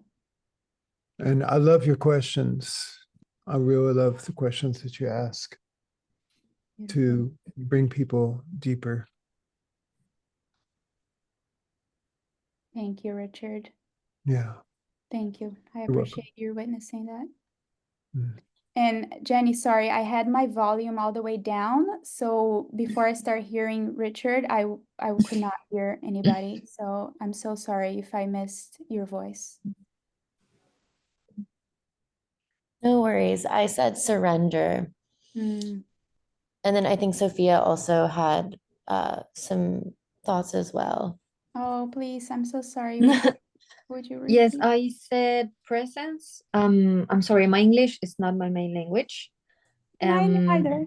Hi. I don't know how to say it, but the image in the middle is something like steady, maybe. I don't know how to say it in English. What is your main language? Is it I'm from Argentina, Spanish. what would be in Spanish? Just say it. It's for you. Say in Spanish. No, es que no, no encuentro una palabra. It's like something steady, but at the same time, like a channel, like something like she let pass the water, but they stay still.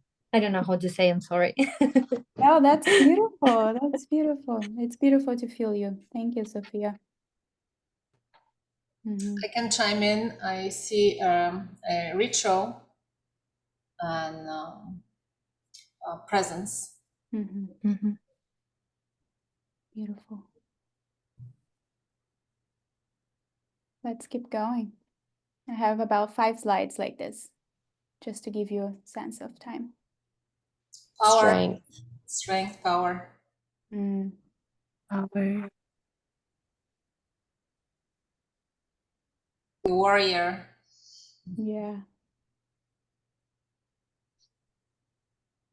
Freedom. Mhm. Primal and like erotic too. Mhm. Uninhibited, Mm? uninhibited. Mhm. Uninhibited. I love that word. Fire. Mhm.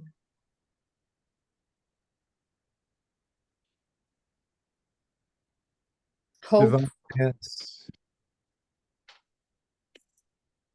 Flow. Say it again. I said flow. And dance. Mhm. Receiving. What is that, Nadine? Receiving. Mhm. Letting go. Mhm.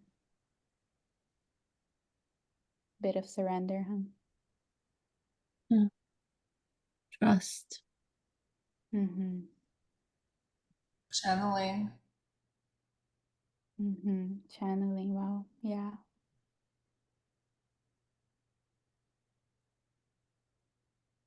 Liberated Rapunzel. I love that.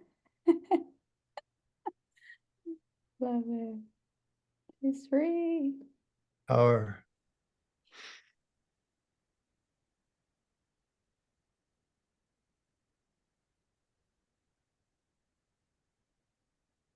grace. Mm. Self-embrace. Mhm.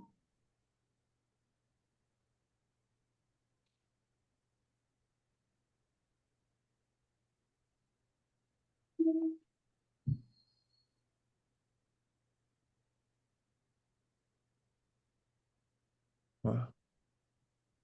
Whoa. Here's Where is this. that whoa coming from?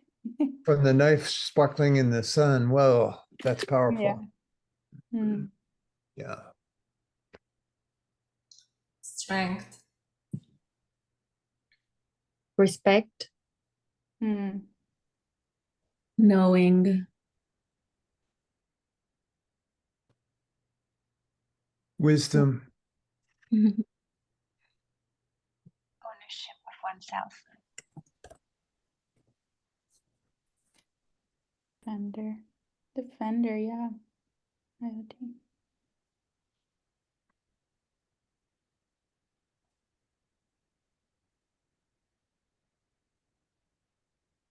Liberation. Joy. Play. Baptism. Mhm. Rebirth. Mhm. Healing waters.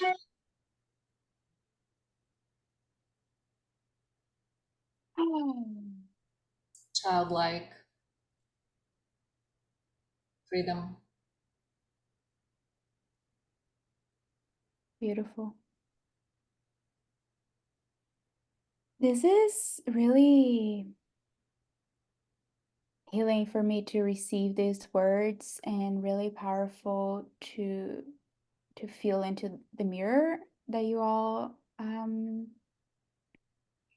voicing with your voices, and it would be really fantastic to do that with your own work, to do that as a creative exercise with your own work about the prayers that the bodies are praying through your clients, to the people you photograph, to what your eyes are capturing, to what the message that you are bringing to the world. If you can bring those words and and prayers that you see in your images, if you can create a list of that, that'll be such an easy exercise to integrate further from this workshop. So that's just like an invitation if you ever feel called to like even look at your website or your Instagram or your favorite shots that you have, to just like, oh, from my work, from the photos that I love, from the work that I love,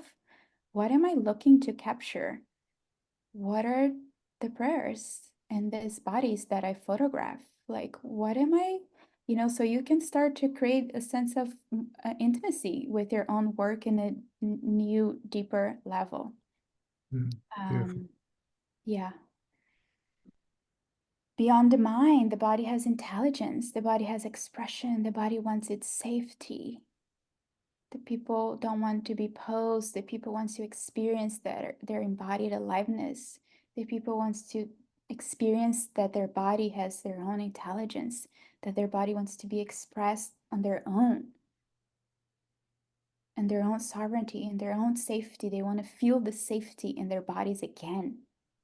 People are longing for that.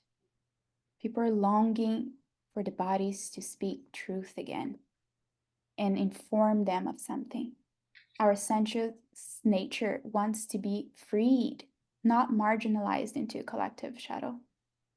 A photo session gently empowers people to greet, open, explore, feel, breathe into and integrate the parts we want to reject, not feel, ignore. There's no way I would have posed this photo. There's no way I would be like, can you draw this like crazy chaotic thing on the sand and then lift your arms up and look up? Look at her expression. I mean, she's just like somewhere else within herself, in her chaos, but transmuting into the light above, in her sensuous nature, in her embodied aliveness. transmuting something beyond, transmuting the chaos inside of her, or the turbulence or the intensity of the beauty of the creation, whatever that is that she drew on the sand. And then she offered that.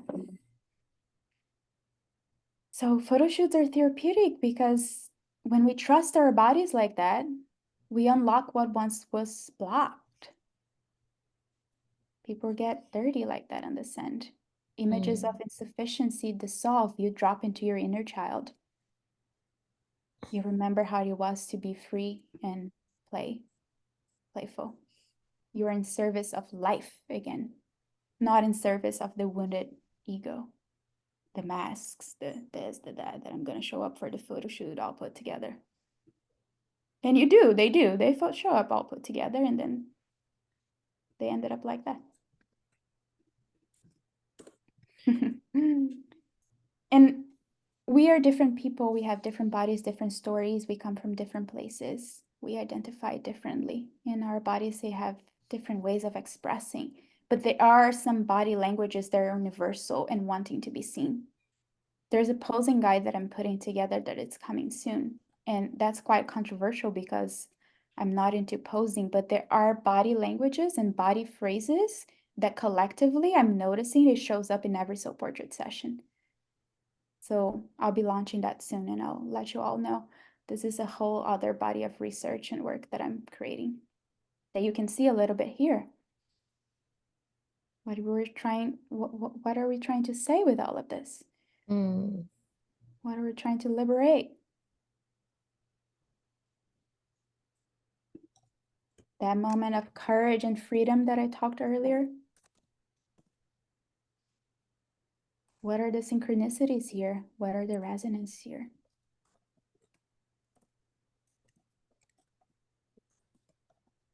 A lot of throat activation, a lot of voice activation, a lot of unlocking something stuck in the throat. That's part of my story, part of many people's story, part of like a collective story, I would say.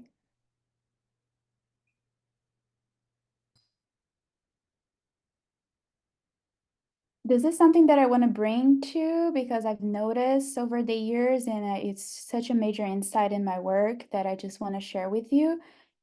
The way I structure my sessions, I structure between open fields and structure. I realized that I was way too obsessed with open fields in the beginning. I just wanted to put people in the middle of nowhere and have them figure it out, have them be fully embodied. Until I started notice that human beings need structure. Human beings, at some point, if they're too open, too free, in the middle of nowhere, that can be a beautiful practice, but that overwhelms them. If it's the whole session, you're just open in the sand on a beach in the middle of nowhere with nothing to hold on to, no objects, no props, no structure, that becomes overwhelming.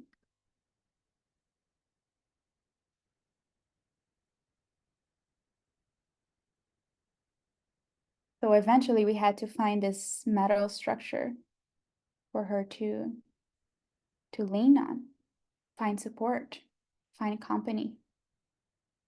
It's part of our duality. It's part of our wholeness. Again, a lot of freedom, a lot of freedom. Let's find you some rocks.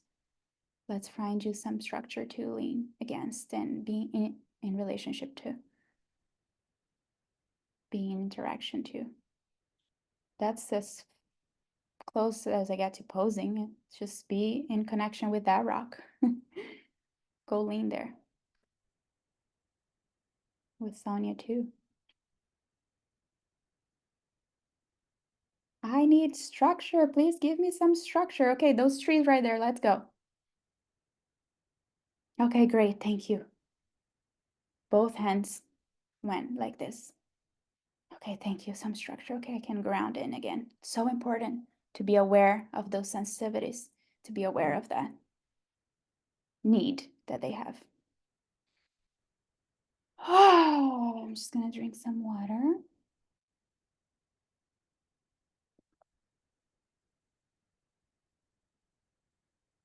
Just breathe breath moments are for me to remember to drink water and breathe and integrate and be present.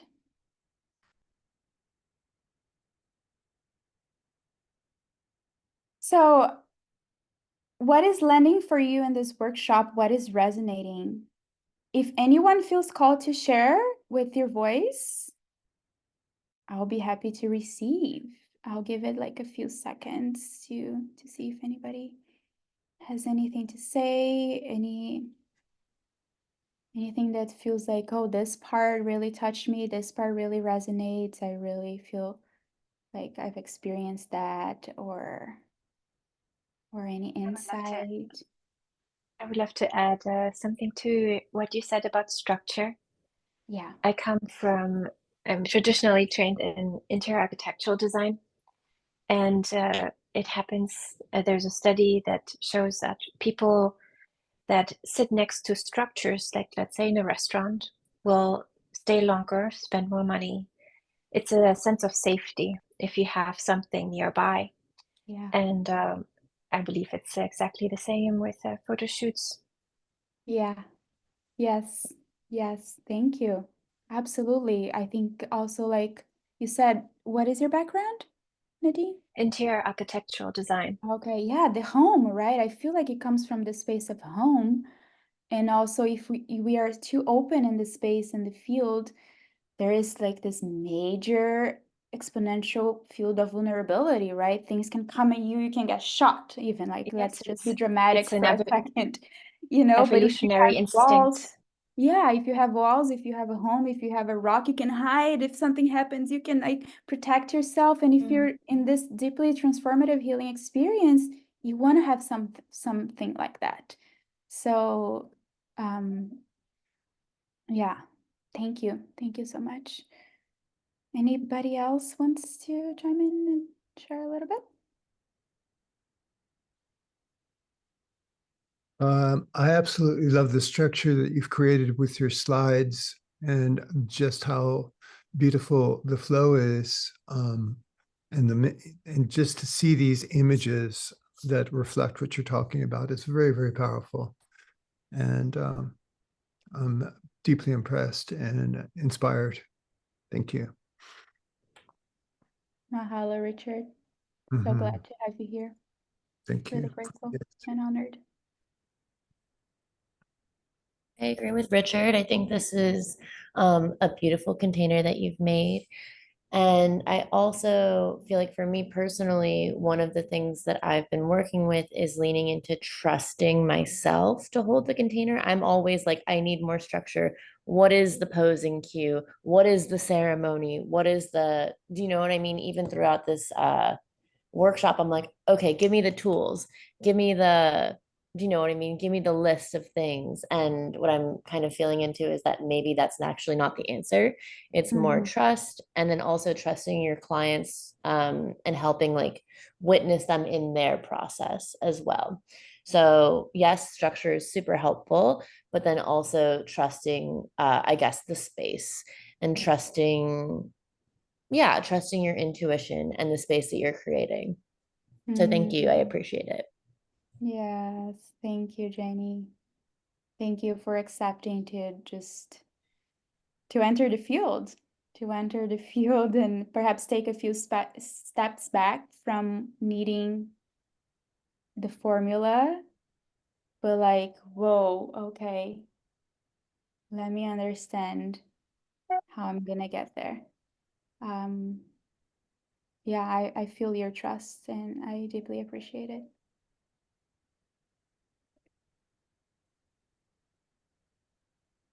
Okay, we have, I really want to know sincerely if anybody has like a time restriction where they really need to leave. I really want to go with like 20 minutes, I think, over time.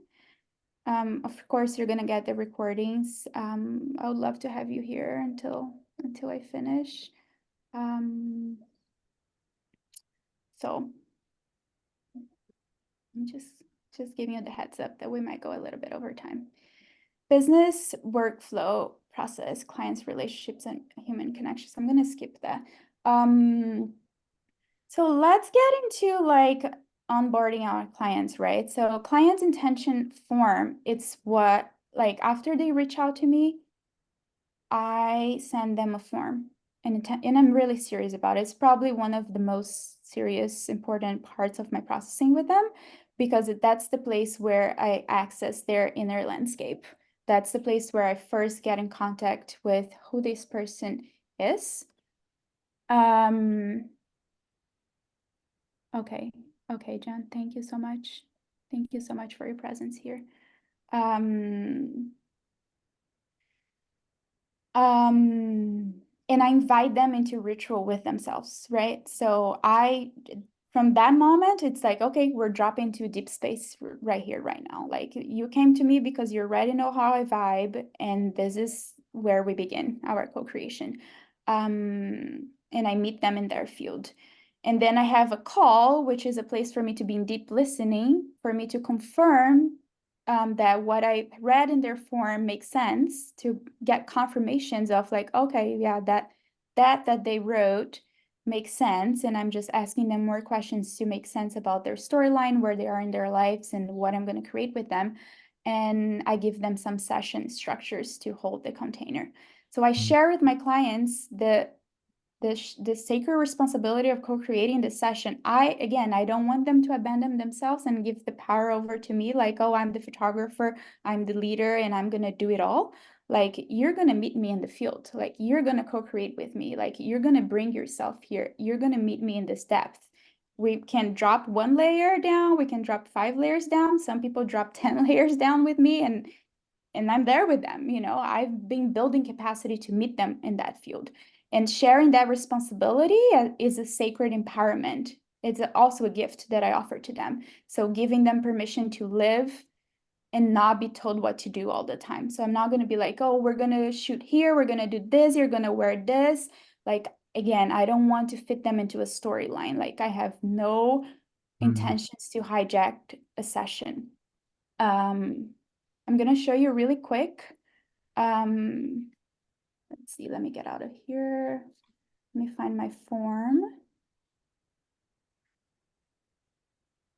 Can you all see this? Can someone use your voice to let me know, because I can't see the Zoom. We see No, you. not yet. See each other. Oh, you see each other. Mhm. Okay, hold on. Share screen. Oh, Everyone. okay, I see. Hi. Hi. Okay, maybe this. Share. Can you see the form? Mhm. Yes. Okay, great. So this is the simple form, simple but very deep, that I share with clients. So portraits intention form. Welcome here. I'm honored to be in co-creation. The more open, in resonance with nature and embodied, alive to your senses, you show up to your session, the more you get from it. So there you go. Just from that, I'm already like inviting them into a field, right? I'm already like, this is all I'm about, and please meet me in this space. So portrait's a ritual, so already ritual. So get in the vibe of ritual, of presence and returning to self. So you're gonna go inward, my love, and you're gonna be present. Cleansing and turning inward are great practices leading up to your session. So I am inviting them to be in ritual with themselves and like aware of like what is authentic and truthful for them leading up to the session. So that's what I mean by sharing the responsibility of like showing up in integrity and authenticity to who they are. So I have their name, email, Instagram, phone number, whatever. What has inspired you to create images at this moment? Really, like, I really want to know. Is it for your branding? Is it for yourself? Is it a rite of passage? Did you have a miscarriage? Like, tell me. Tell me the real deal. And usually they're already deep in question 1. What is the beautiful thing you're here to create? So that invites them into their creator mindset. How do they see themselves as the creator in this life? And those answers are usually very beautiful. The beautiful thing they're here to create. Sometimes they go more towards their business. Sometimes it's very abstract. Sometimes it's very artistic. It's it's gorgeous to feel them. And here it is. I'm asking these questions because I'm trying to feel them so I can photograph them later. That's all. So I can tune into their energy and the photographs can be created the way that you see. So portraits, right? It's like this form, I'm telling you, it's like very important. Invite me into the soul of your work. What do you do that connects you to other human beings and life beyond? Is there anything feeling extra special in your life right now? Perhaps gifts you've been cultivating are blooming. Where is magic present in your life? So I really ground them into the present moment and something that they feel good about themselves. I really want to know what that is, because if we would want to celebrate something that feels extra special and extra good and extra juicy in their lives right now, I want to make sure we have an image to capture that. What message, medicine would you like to offer to your community? So that's them as a leader, that's them as someone who has a message to offer, that's them as someone who has something to say to their community, and everybody has something to say. And if they're getting their photos taken, they're hiring me, some of them use for their branding, for their offerings, for their communities. Like, what is that? Is it power? Is it surrender? Is it like, the exercise that we went through with my photos? Like, where do you want to go? And that's usually where I get like, oh, we're going to shoot in the water, we're going to shoot in the woods, we're going to shoot, like, I get the mood of the photo. And I think, Jenny, you asked one of your questions that you sent me was around that. I think maybe it wasn't. It's a coming out party. Who are you becoming? Is there a part of yourself that is louder, more courageous, vivid, and clearly asking to take more space in your life right now? I love this question. It's been in this form for years because it's really that part of like the courage, right? Where they're like, oh, am I really gonna tell her right now? Like, what is that part that I'm like trying to come out of the closet right now? Whatever that is, maybe they're shifting careers, maybe it's a rite of passage, maybe they're not this person anymore and they're becoming that. Maybe it's a shift of identity. It can be so many things, so many deep things. It's a cleansing ritual. What are you releasing from your field that no longer has a space in your soul body temple, your body soul temple? This is major because I work with the water a lot and every soul portrait session ended up in the water. I really want us to have a prayer for the water moment. So a moment of release, like what are you releasing? What qualities or what aspects of yourself you're ready to let go? So it's important that they name that. Please write a sentence around the world you were working towards, the world that you were dreaming up, the world you were imagining and desiring to belong. So the visionary, the imaginarium, the one who is praying in the collective with all of us, like, who are you in that field? What landscapes are calling you? So like, where do you want to shoot? Is it in the water, is it in the woods, is it in the river and the waterfall and the mountains, gardens, flowers? Just invite them to brainstorm within themselves before we talk on the call. What will adorn your body? Like, what do you want to wear? Please type one word that carries the essence of the soul of your work. So after they sat down for at least 30 minutes, and I write that on the email, please set aside a ritual at least 30 minutes to fill out this form. Please write one word. So condense, synthesize, distill. One word. You were an artist. So here I ask them to write a poem for me, or for their sessions, or for themselves. And a poem can be like a word or words of affirmation, or it doesn't even need to be them. It can be some poem that they love, something to tie it all together and bring it to the session. And that's also been with me for many, many years there.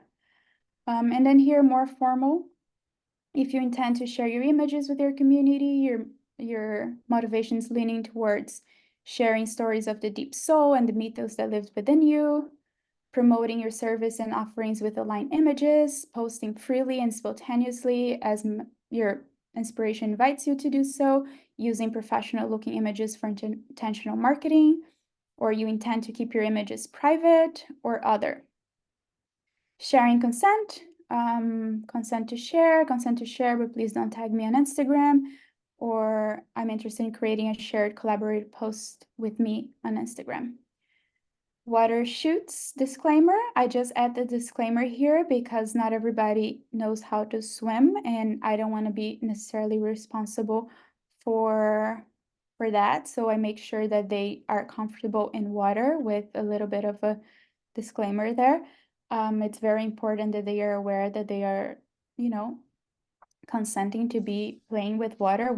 I don't do underwater shoots, so it's not that much of like a crazy experience in water, but we do get wet. And it's not mandatory, they don't need to get wet, but it's important for me to have that agree and accept, regardless.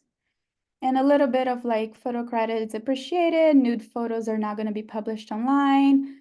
Photos are artistically edited but not fully retouched. You receive high res and web size images to download. And very important, be kind to yourself as insecurities, anxiety, and other mechanisms may bubble up leading up to your session. It's normal and part of the beautiful alchemy of transmuting limiting stories into art and expression. This is very important for me to voice to them. All of you is welcome. Please take good care and have a relaxed day of beauty and self-care on your session day. So Portraits is a safe and powerful container for healing if you allow it to be. Is there anything else you would like to address or need support with? And then I leave that open. Just quickly went through that because I thought it was important to share with you all, as it's major part of my process with clients. Yeah. I can also share that later if anybody wants to request that by email. I'm not going to share it automatically, but write me and we'll talk if you want to receive that. Okay, let's finish up. There's still a little bit to go through. What time is it? Okay, we're only 5 minutes past.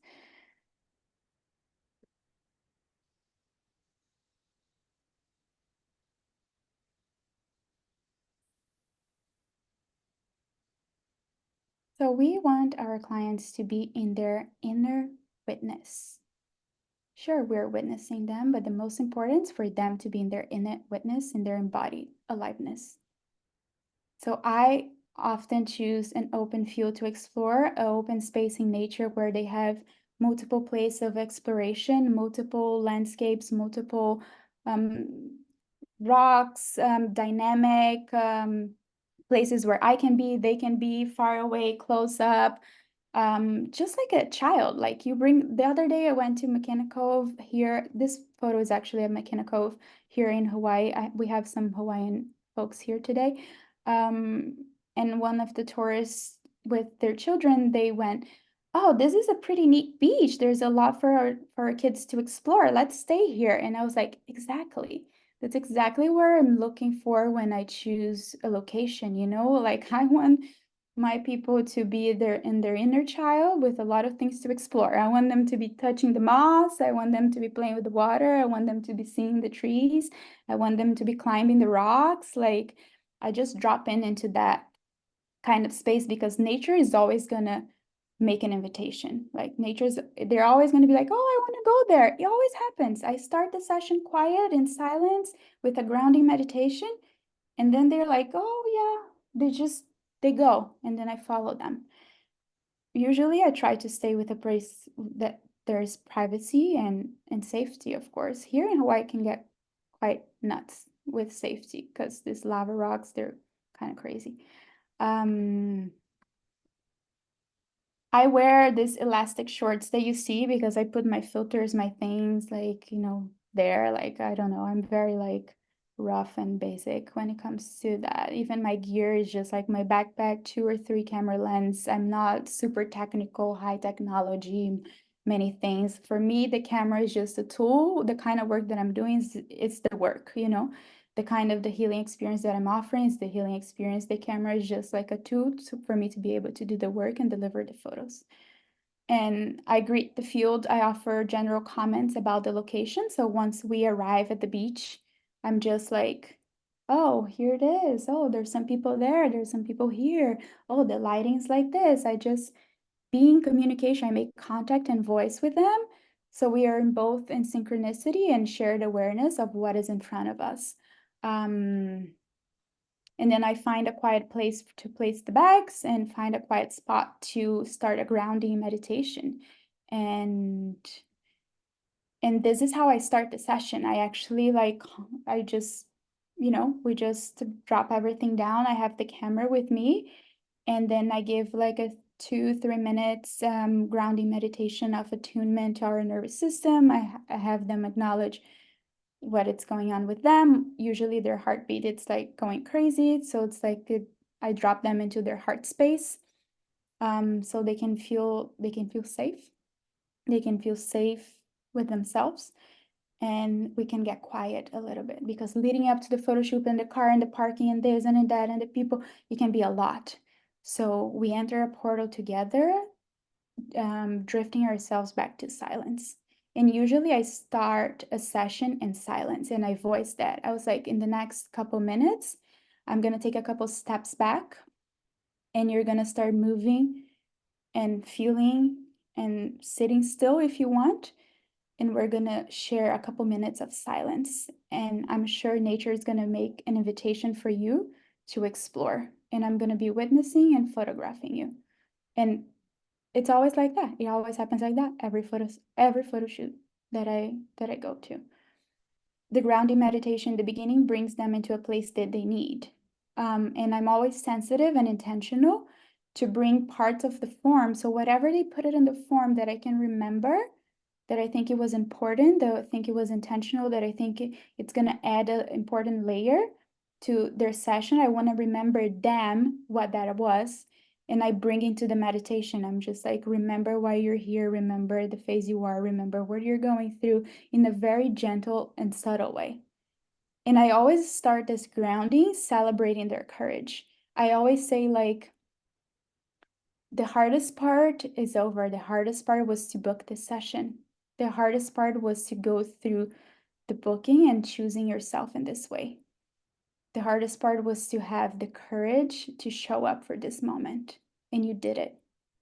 And now it's just a moment of play. Every time I say that, they just like, there's a smile in their face. There is like a big field of resonance. There is like a, "Oh, yes, it's true. I cannot believe that I even booked that and paid this $1,000 to be here." Truly. You're like, yeah, that was like a threshold. That was that was big. And now I'm here. Whoa, yeah, that's over. Let's play. And then they relax, actually. When you acknowledge their courage, they relax. The hard part's over, they relax.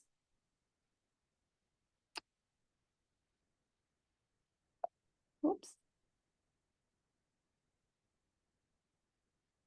Having grounding, anchoring energy, very important. Making contact with your voice and eyes, following their body signs, not too much in your mind or in the future, not regretting a shot that you didn't get. Like, as a photographer, you can't be like, oh, fuck, I forgot. Oh, I didn't get that shot. Oh, those people are in the back. I couldn't. Talk to yourself. Don't express that, because you don't want to add anxiety to the people you're photographing, right? Like, you can be like, oh no, I never got that shot. Oh, the sun is gone. Now it's back. Like, you can be thinking those things, but like, don't transfer that energetic field to them. I find that to be a little bit too much for them to handle.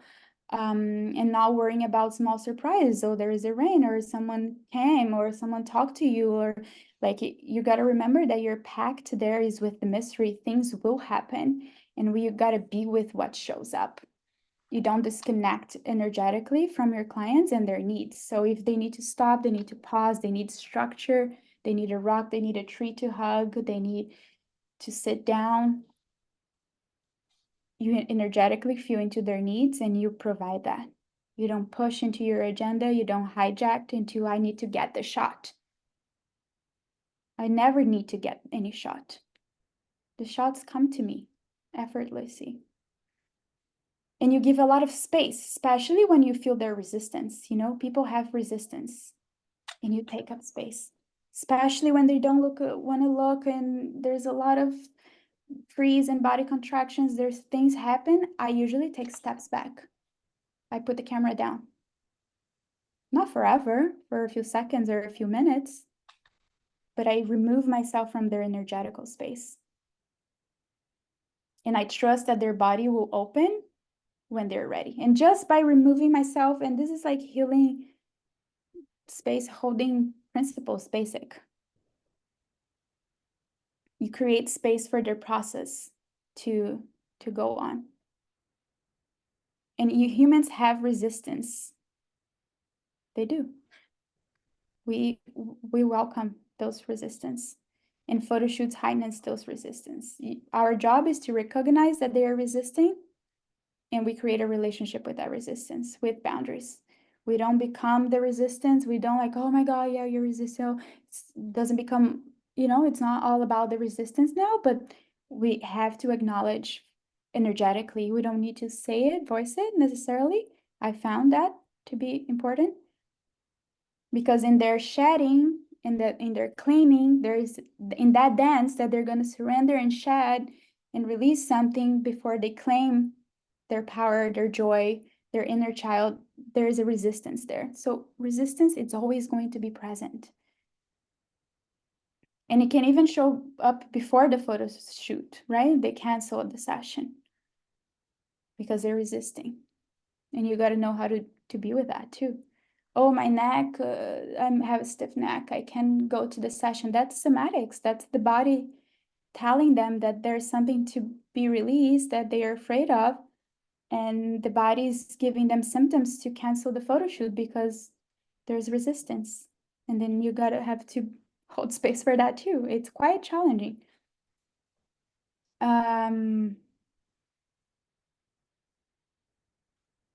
They ask too much about us. Oh, well, how long you've been doing this? How long you've been shooting? What's your story? Or they worry, oh, is it gonna rain? It's gonna rain, da da da da da, the weather this, the weather that. They fix their outfits. They're constantly fixing my hair, this, da da da da da da, the zipper, da da da da, fixing the flower flick. That's resistance. They can't look straight into the camera. They don't move from one seeing posture. They stay there waiting for you to position them. They say, I don't know what to do. And then you offer a shift. Give them a flower to play with. Give them the waters to go play. A shift to the scene. Go to nature. Go next to a tree. Be with the wind. Go listen to the earth. Embrace yourself.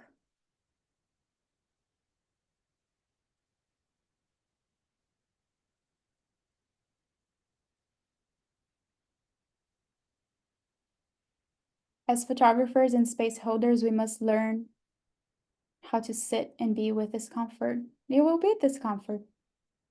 There will be discomfort. Not everything's flow state in a photo shoot. That's not where, transformation and healing happens. We be with the discomfort, we give space, we offer nature to play with.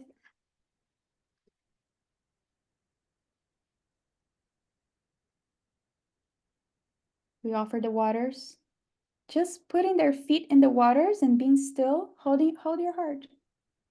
Feel the water. Done. It's a prompt. Stay there, look into the horizon.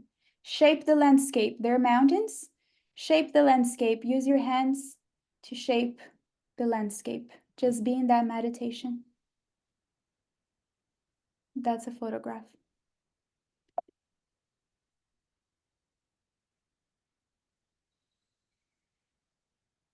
Too much prompts get people in their head.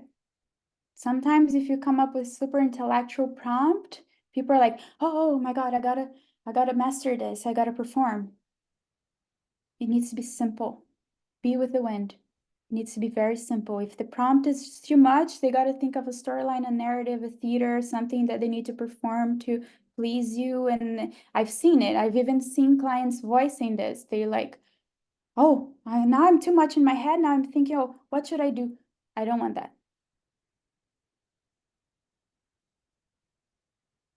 Always return to, if you feel like they are somewhere where they don't want to be, or you don't want them to be, breath. I do this motion. Let's return, midline, let's center. Take a breath. Close your eyes. and just be there for a few seconds. That's a photo for me. I don't need much more.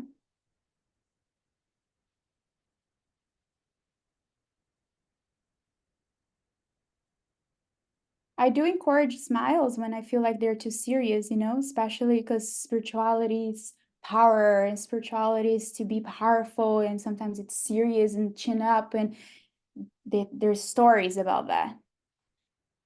And then it becomes all too serious. I know because when people photograph me, I'm too serious because in my head, spirituality, you got to be powerful and you got to be serious, and I'm all too serious. And I love when there's photos of me smiling, and I got to remember that. Water gets me smiling.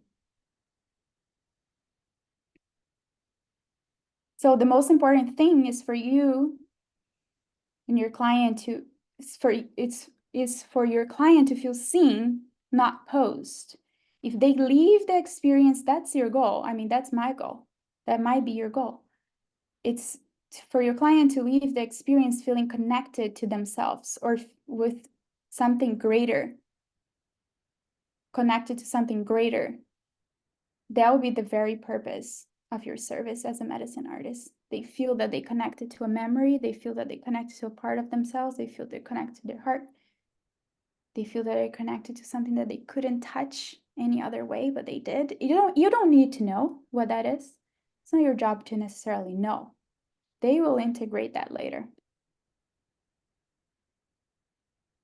Their mysteries, their beauty, their sentiments, their grief, their desires, their wisdom, their memories, their imperfections, their freedom. They experience that liberation, that sense of liberation when they touch that trapped emotion that they don't know what it is. They don't need to know what it is. But when they are in that kind of state of flow, because you're holding that kind of space, and it can be nothingness, that can be silence, that can be just looking at the horizon, maybe an emotion will come. People cried so many times with me just looking at the horizon and nothing else. Not being fully performative and embodied and dancing and doing none of that. They feel like they express something. They feel like they existed on this earth.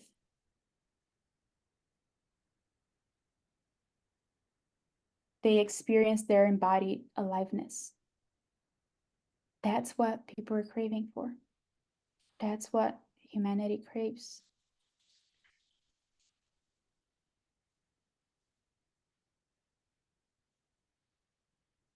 And you can tell when that happens, when there is a lightness of being, when people are all smiley by the end of the session, where there's ecstatic feeling, when they're high, spontaneous, uninhibited. Richard said this word today.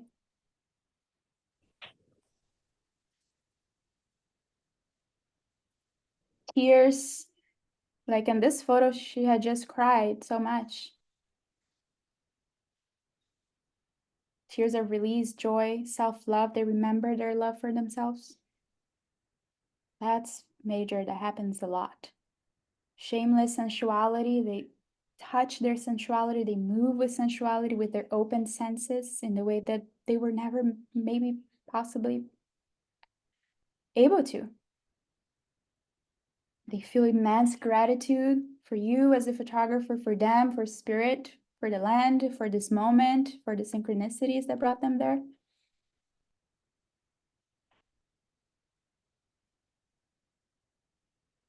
Thank you for the breaths.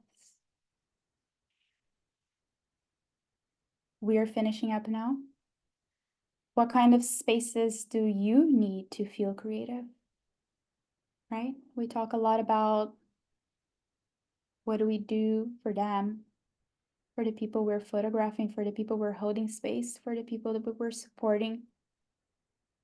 And also, what are your needs as a photographer and space holder? And that's homework for you. That's very important to create your session, create your offerings, create the kind of space that you want to hold.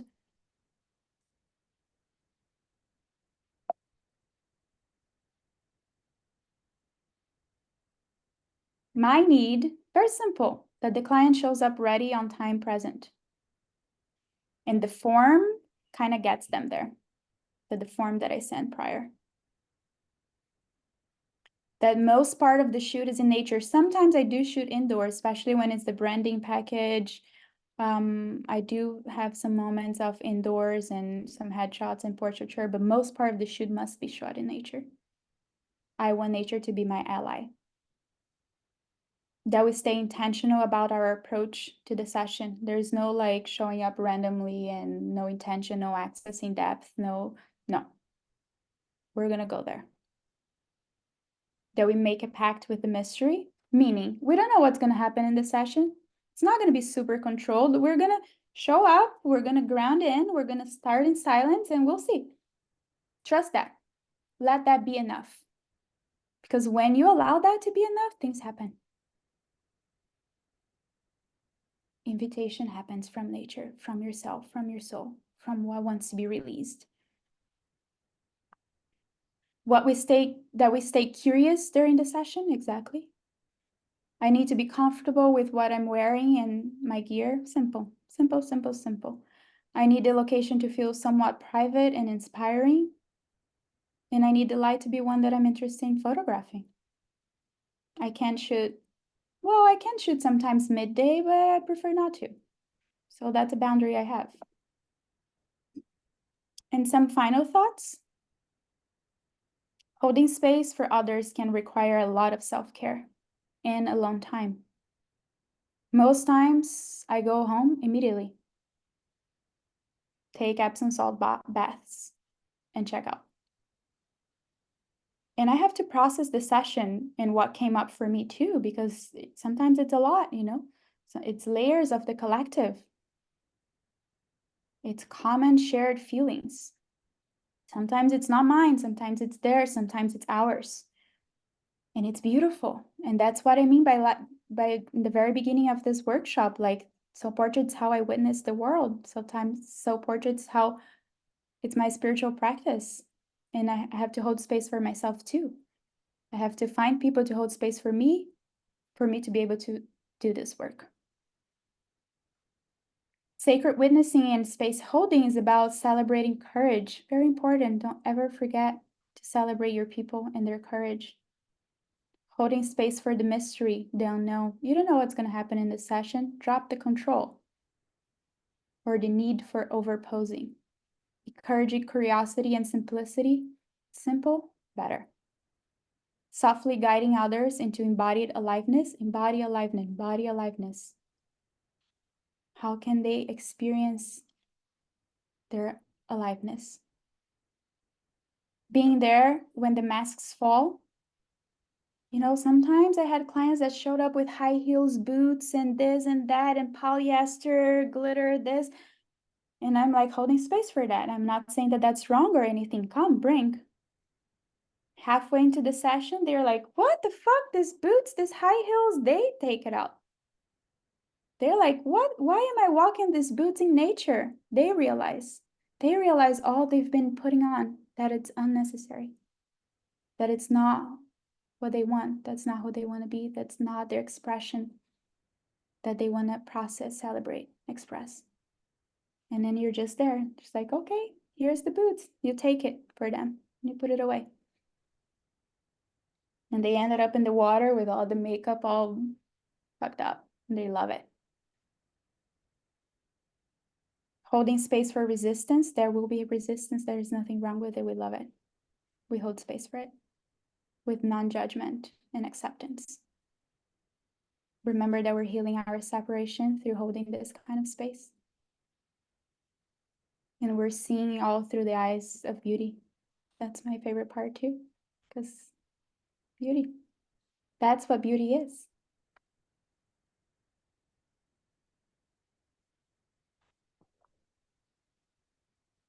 I have to go soon and have this question. As someone who is beginning to claim my artistry, heal the artist's wound, and claim photography as one of my art form, so not current, have a practice, so how to begin, how started stepping to this way, which feels already to have many threads into other areas of my life. So how to begin gaining experience portfolio to eventually move towards having clients. One idea is having play date sessions with friends. Any other suggestions?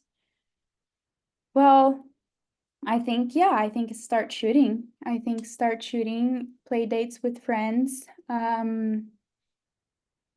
Understand where you want to go, understand what kind of places you want to photograph, understand what kind of emotions you want to be with, understand what kind of message you want to investigate, be with, explore, what kind of props, what kind of sentiments.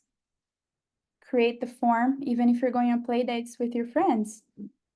Would you create a form for them to bring their parts of themselves into the session? Would you create a little bit of like a few, 3 questions for them to like, whatever they are, doesn't need to be similar to mine. For you to be in co-creation with whoever you're joining this space with. And then being with your work after, seeing what you got, where your eyes drifted to, what was illuminating for you. And share with me if you want. If you want to share your next couple photo shoots, your sessions, I would love to see and maybe offer some reflections or words like you offered in my work today of what you saw. But yeah, shooting and creating, it's always the practice and getting clear out for your intention before doing so you can do things with intentionality.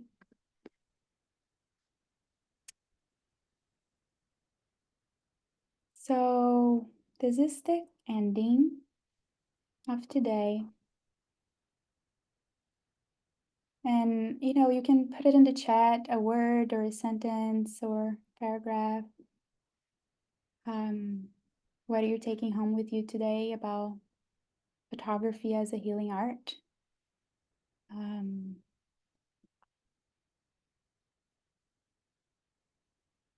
Is it?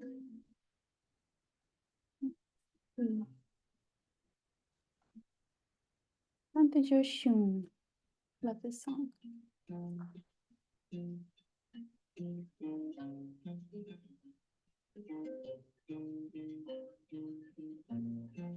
I'll be right back.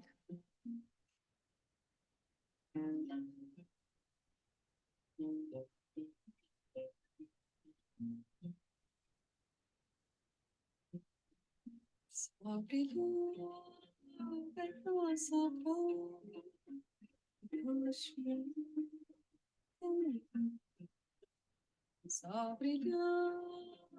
vento soprou, eu cantou nas águas serenas do rio, levando seus doces encantos pro mar. És mãe, rainha das cachoeiras.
Só brilhou, vento soprou, eu deixei.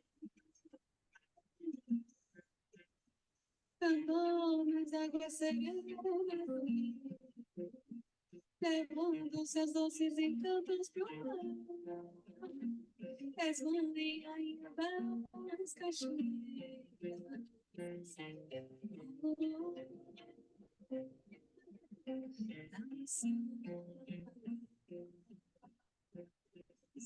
Cantou nas águas serenas do rio, levando seus doces encantos pro mar. És mãe, rainha das cachoeiras.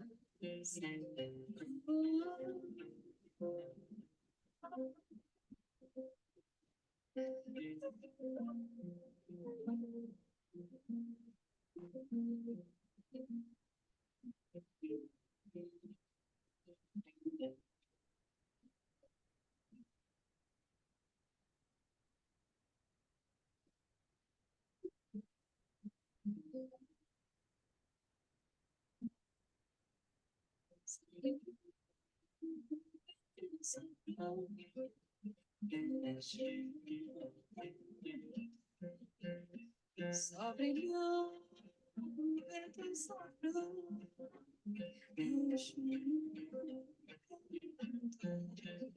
cantou-nos da serena,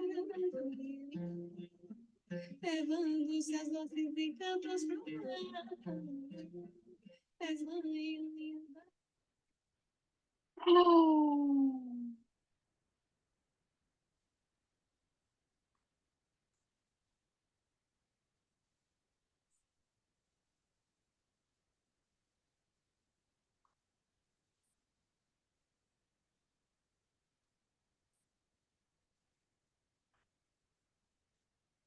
Thank you, everybody. Thank you for your presence. Thank you for witnessing this field. Thank you for feeling the call to join today. For whatever mysteries that brought you into this workshop.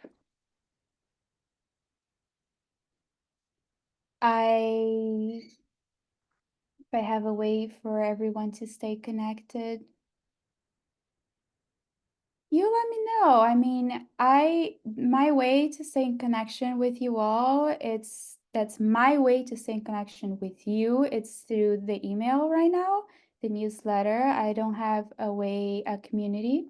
I don't have the capacity now to hold a community group. I am open to opening a WhatsApp group if you all want to be sharing and being in connection. I can also drop some things there every now and then. I will be in touch via email if that's something that you all want to be part of, so you all are in connection with each other. I can facilitate that. Yeah. I also have some questions that I still want to answer from the people that submitted, and I'm gonna record a video and be sending to your email. So if you have any questions related to this workshop, to what was shared today, anything that comes up overnight or tomorrow, just around this field, around what was shared, something that maybe you have a memory that you lived in a session, or something that you want to implement in your business, in your work as a medicine artist that you want to share with me, please email me. And I will be recording a video soon with some integrations and contemplations and answering some questions. I don't want to go more over time. I do apologize for going over time. I guess I did have a lot to share, and I knew it was gonna be rich. But I do want to apologize for the overtime, and I really appreciate your time here until the end. Do you have a way for everyone? Oh, WhatsApp works for me. Okay, thank you, Richard, for letting me know. Yeah, I have all your emails, and I will be in touch. Is there anything else that wants to be shared? Any final words? Anything else that wants to be shared in this space, to be witnessed and to be held by all of us? You're welcome, Sophia. Sophia.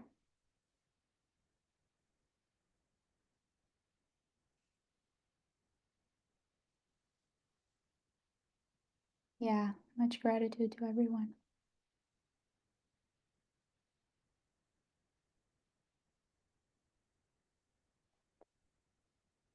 Thank you, Albina. It's good to see you and meet you finally. We almost met in Greece last year or something.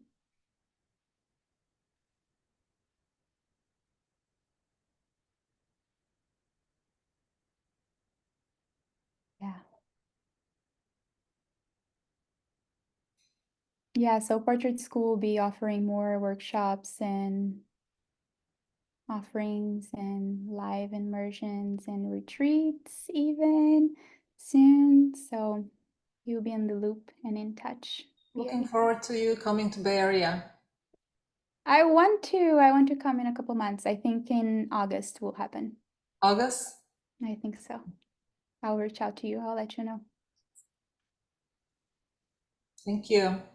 Thank you. Thank you, everybody. Would love to see everybody's process and journey as well. That would be wonderful. Yeah. Let's figure out a way of staying in connection. I would love to, yeah, I'd love to at least follow you all on Instagram. So send me a DM there so I know who you are there. I would love that. I would love that. And when you're sending the answers to your questions, would it be only to our questions or to everybody? It would be great to hear the answers to everybody's questions. For everybody who has submitted questions before the workshop, and if there's any new questions, please submit it by tomorrow. Not today, because I want you to slip on the workshop, and maybe by tomorrow we'll be recording the next week. I just ask that the questions are related to the workshop, not like, how do you create your business, or how do you know, not bigger questions about photography, because then I need to create a new workshop to answer them and not give an answer in the question. It will be fair to the space, to honor the space in that way. How close the space? Thank you, Richard. Thank you, Albina. Thank you, Jenny. Thank you, Nadine. Thank you, Sophia. Thank you, Meng. So good to see you. And thank you, everybody on the replay that it's gonna catch the replay later. Your presence was deeply felt here as well. Thank you. Thank you. Bye, everybody. Thank you. Bye-bye. Bye.